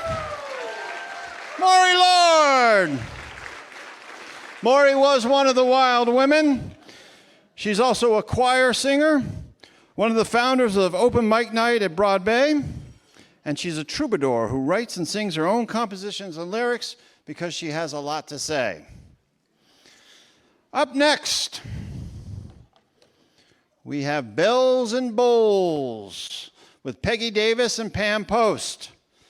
Pam is a yoga teacher who plays the singing bowls during her Shavasana. I knew I'd mess that up. Practice. One more time. What she said. Practice at the end of her classes. Peggy, who loves to explore sound, is the co-owner of North Country Wind Bells and More Shop on Route 1 in town. Tonight, Peggy is playing with Wind River chimes, and together with their bells and bowls, they hope to vibrate the whole theater and take us all into a meditative space cleaning space. Ladies and gentlemen, Peggy Davis and Pam Post.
Ladies and gentlemen, that was Conrad Winslow. Conrad Winslow. Conrad is from Homer, Alaska, where as a little boy, Homer. As a little boy, he watched and listened to his parents build a log cabin in the woods, and he heard music in that. Recent pieces have been inspired by the sounds of carpentry in their own home here in Waldoboro. But he's got a civic streak, too. He's chair of the development committee, and he has curiosity galore. It was wonderful, Conrad. Well done.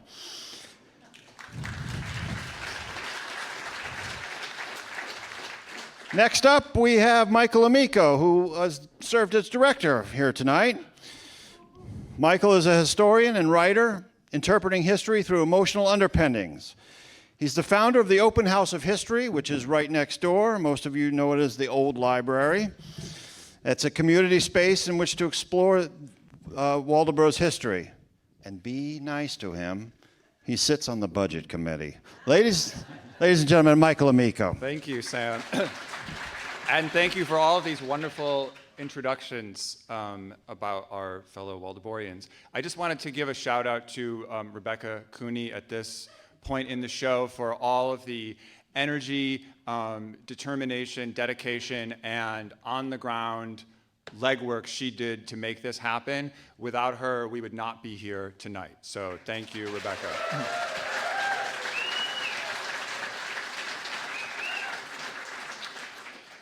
I'm going to sing a song from a 1926 Broadway musical, Showboat, one of the greatest musicals ever written.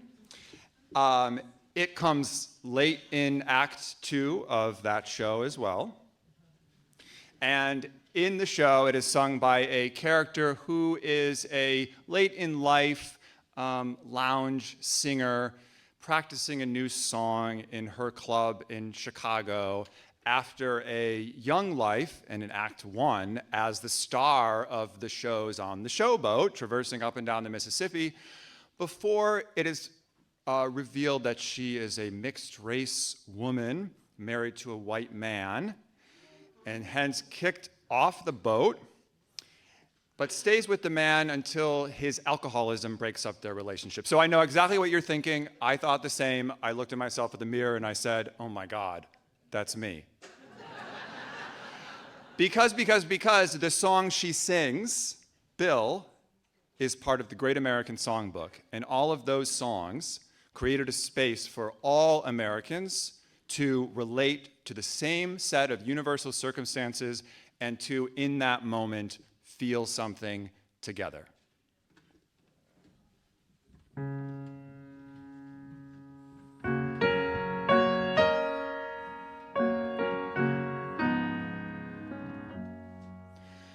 I used to dream that I would discover the perfect lover someday.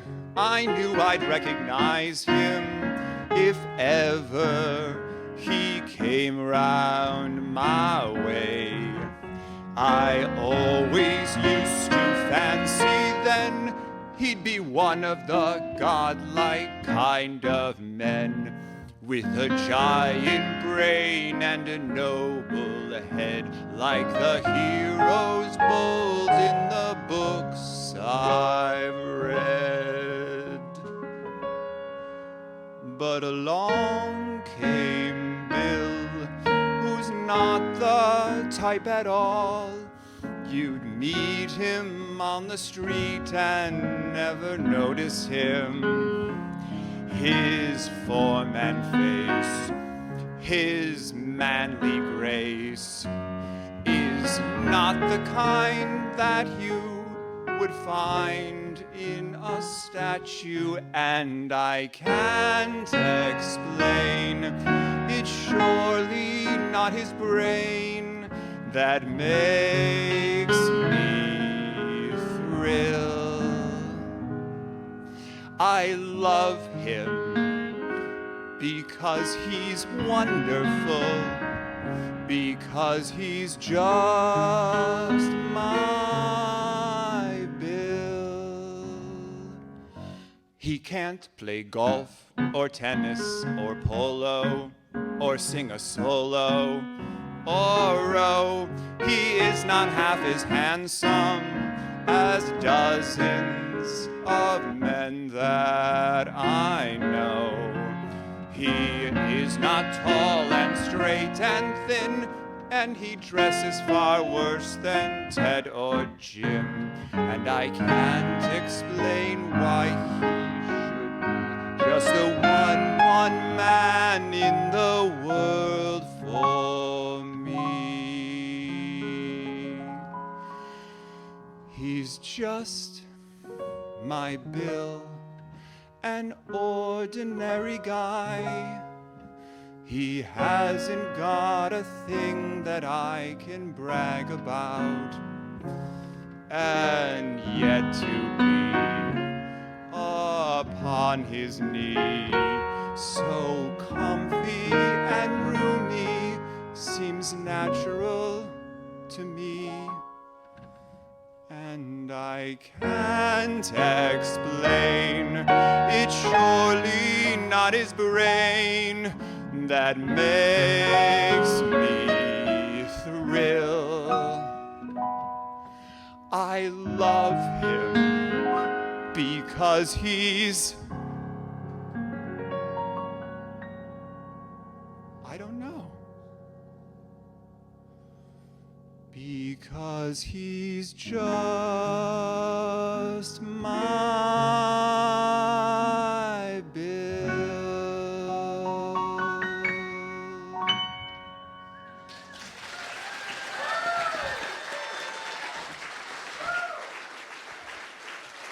Give it up for Michael Amico and Conrad Winslow.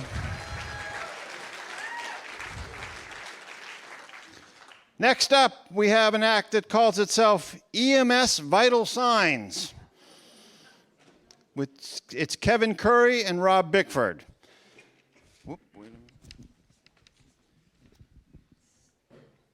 Kevin is a longtime per diem paramedic in the Waldoboro EMS. Kevin started playing as a teen at local coffee houses and church teen dances, and these days plays at the weekly Westkeg Jam in South Thomaston. He loves classic rock and modern country. Rob Bickford is a basic EMT with Waldoboro EMS for 9 years. In his spare time, he's the fire chief in Wiscasset, and he plays locally with a band called 3 Drinks In. Ladies and gentlemen, Vital Signs, Kevin Curry and Rob Bickford. Hold on, I didn't get my music. Is the music okay? All right, okay, yeah, sure. Okay, yeah, right. Yeah, I think with that spinning bowls, that was great. That dropped my pulse down a little bit, maybe my blood pressure. Hope yours as well.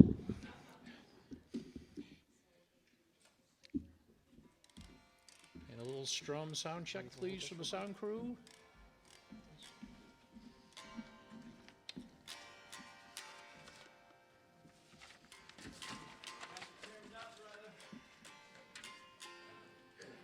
Down with max volume here. Get the right box plugged in. Thank you. Is yours working? Mine's not.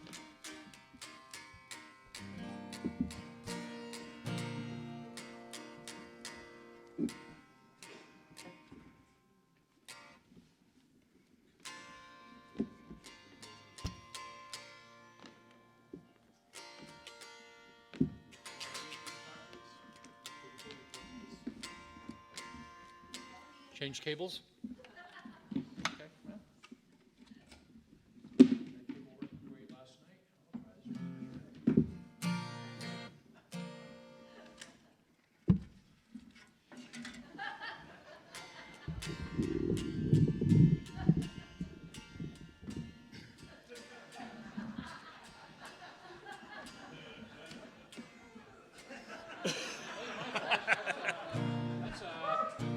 That's a technical issue. It's not part of my routine here, okay? You know?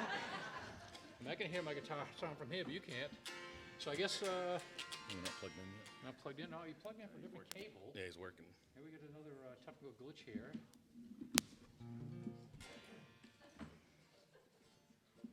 You guys did great last night setting me up.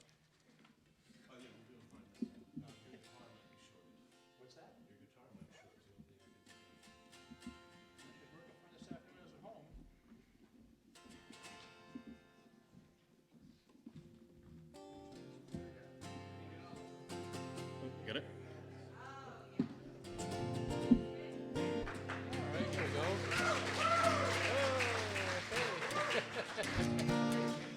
light show was on earlier. That was great. That would be a great backdrop to our song, which is Bottle Rockets.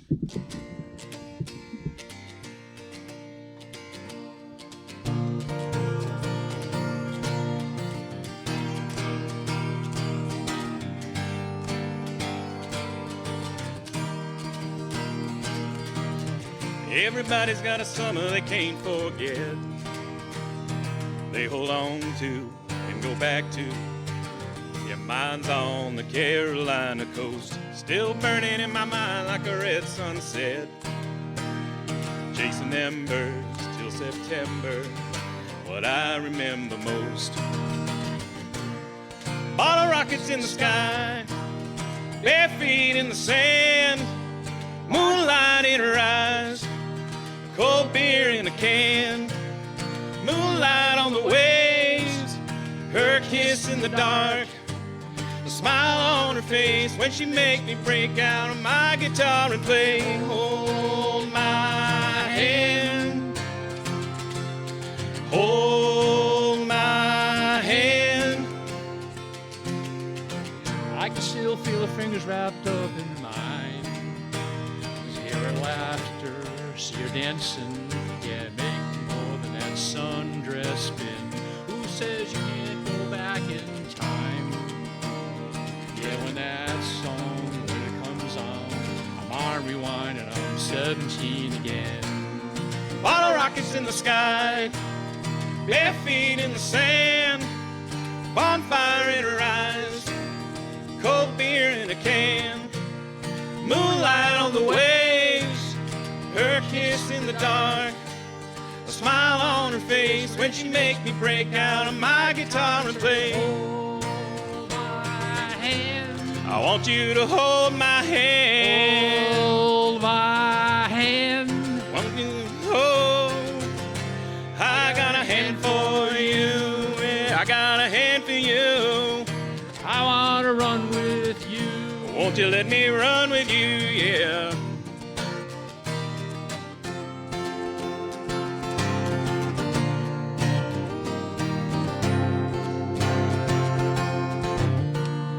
Bottle rockets in the sky, bare feet in the sand, bonfire in her eyes, cold beer in the can, moonlight on the waves, her kiss in the dark, a smile on her face when she makes me break out on my guitar and play. Hold my hand. I want you to hold my hand. Hold my hand. I'll take you to the promised land.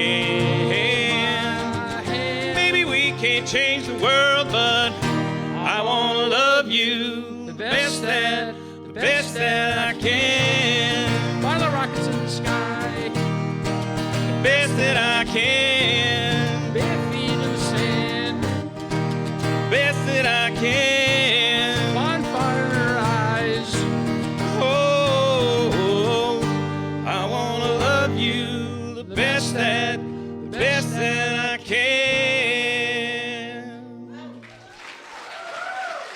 Thank you.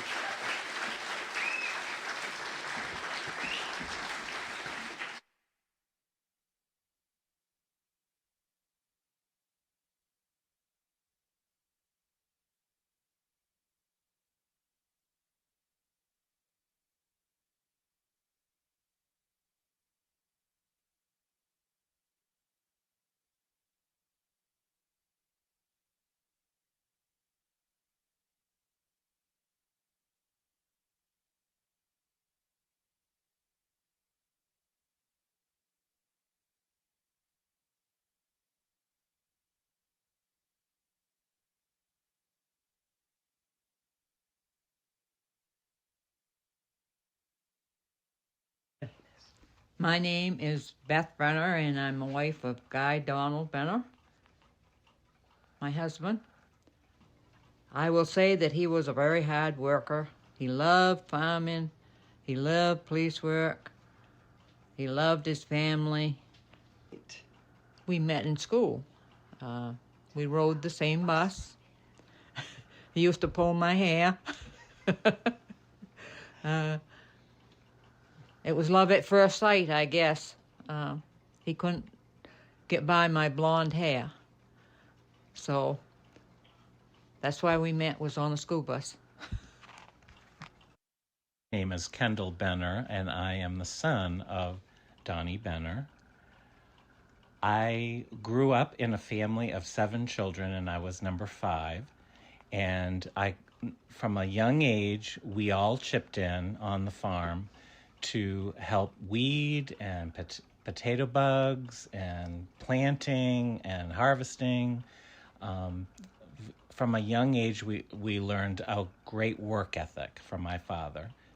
Dad would always keep his gardens with a very straight line, and he did not want any weeds in his garden. So as children, before we could go play on Saturdays, we would have certain rows of garden produce to weed, and you had to put it in a bucket and then take it away and throw it over the stone wall because he liked a pristine looking garden. My name is Loretta Severson, and I remember Donnie as Pop-Up Benner. And I remember him being such a proud Waldoboro police officer. I remember watching him get dressed in the morning, in the afternoon, in the night, whatever shift he was taking on the beat. And I remember the smell of Old Spice and feeling his bulletproof vest one time and putting it on a couple times just to see how heavy it was. And father, he was a remarkable man. He really was. Work ethic, unwavering work ethic. If he wasn't wearing his police uniform, he was on his tractor, or he was over with the cows, or he was in one of his gardens, those precious Waldoboro turnips. You all know how sweet they are. And his family, he was just such a proud man of his family.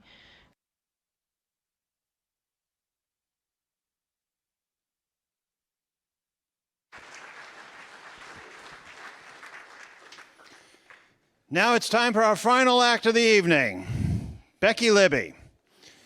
Becky hauls lobsters for Millard Creamer, and the last time she sang in public was on this stage last year. She dedicated that performance to her father, whose funeral she sang at 10 years ago. Tonight's performance is dedicated to her fiancé, offshore lobster fisherman Larry York, who has been there for Becky not only at her very best, but for her at her very lowest. Ladies and gentlemen, Becky Libby. Thank you.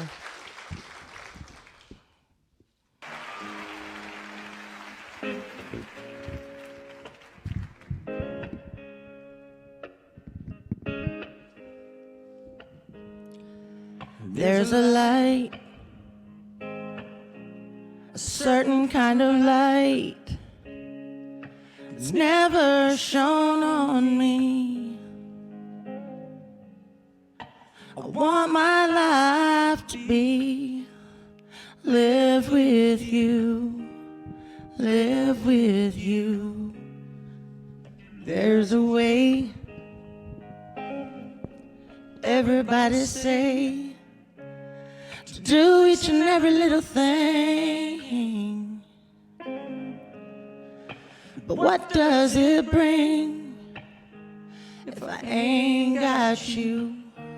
If I ain't got you, baby, you don't know what it's like. Baby, you don't know what it's like to love somebody, the way I love you.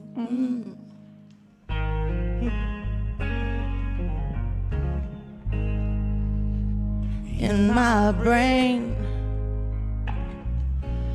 I see your face again. I know my frame of mind. We ain't gotta be so blind. I'm so blind, I'm so very blind. I'm a woman. Can't you see I am? I live and I breathe for you. good does it do if I ain't got you? If I ain't got you, baby, you don't know what it's like.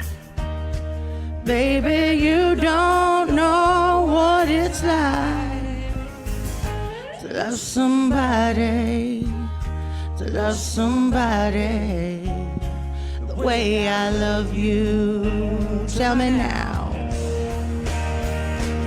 Oh no, you don't know.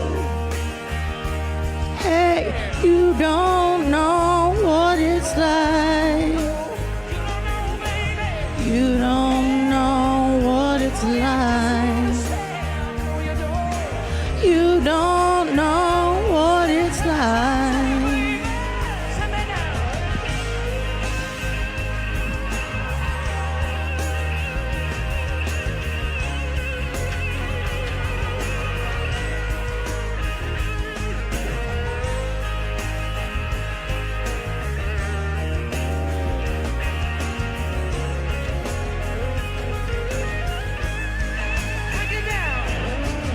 You don't know what it's like.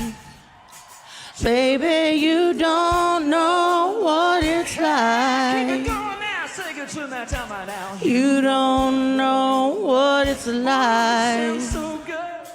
Baby, you don't know what it's like to love somebody, to love somebody the way I love you.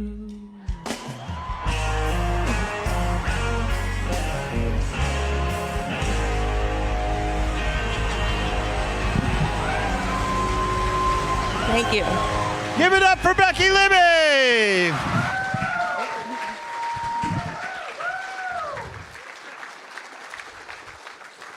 That concludes our evening. Thank you all for coming. We're going to have some people bow. Let's go.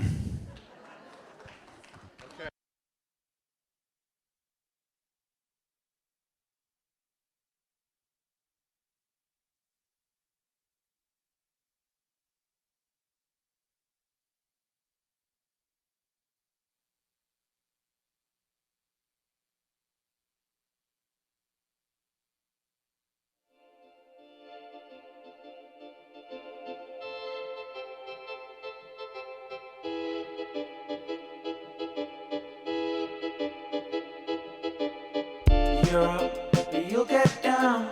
You're never running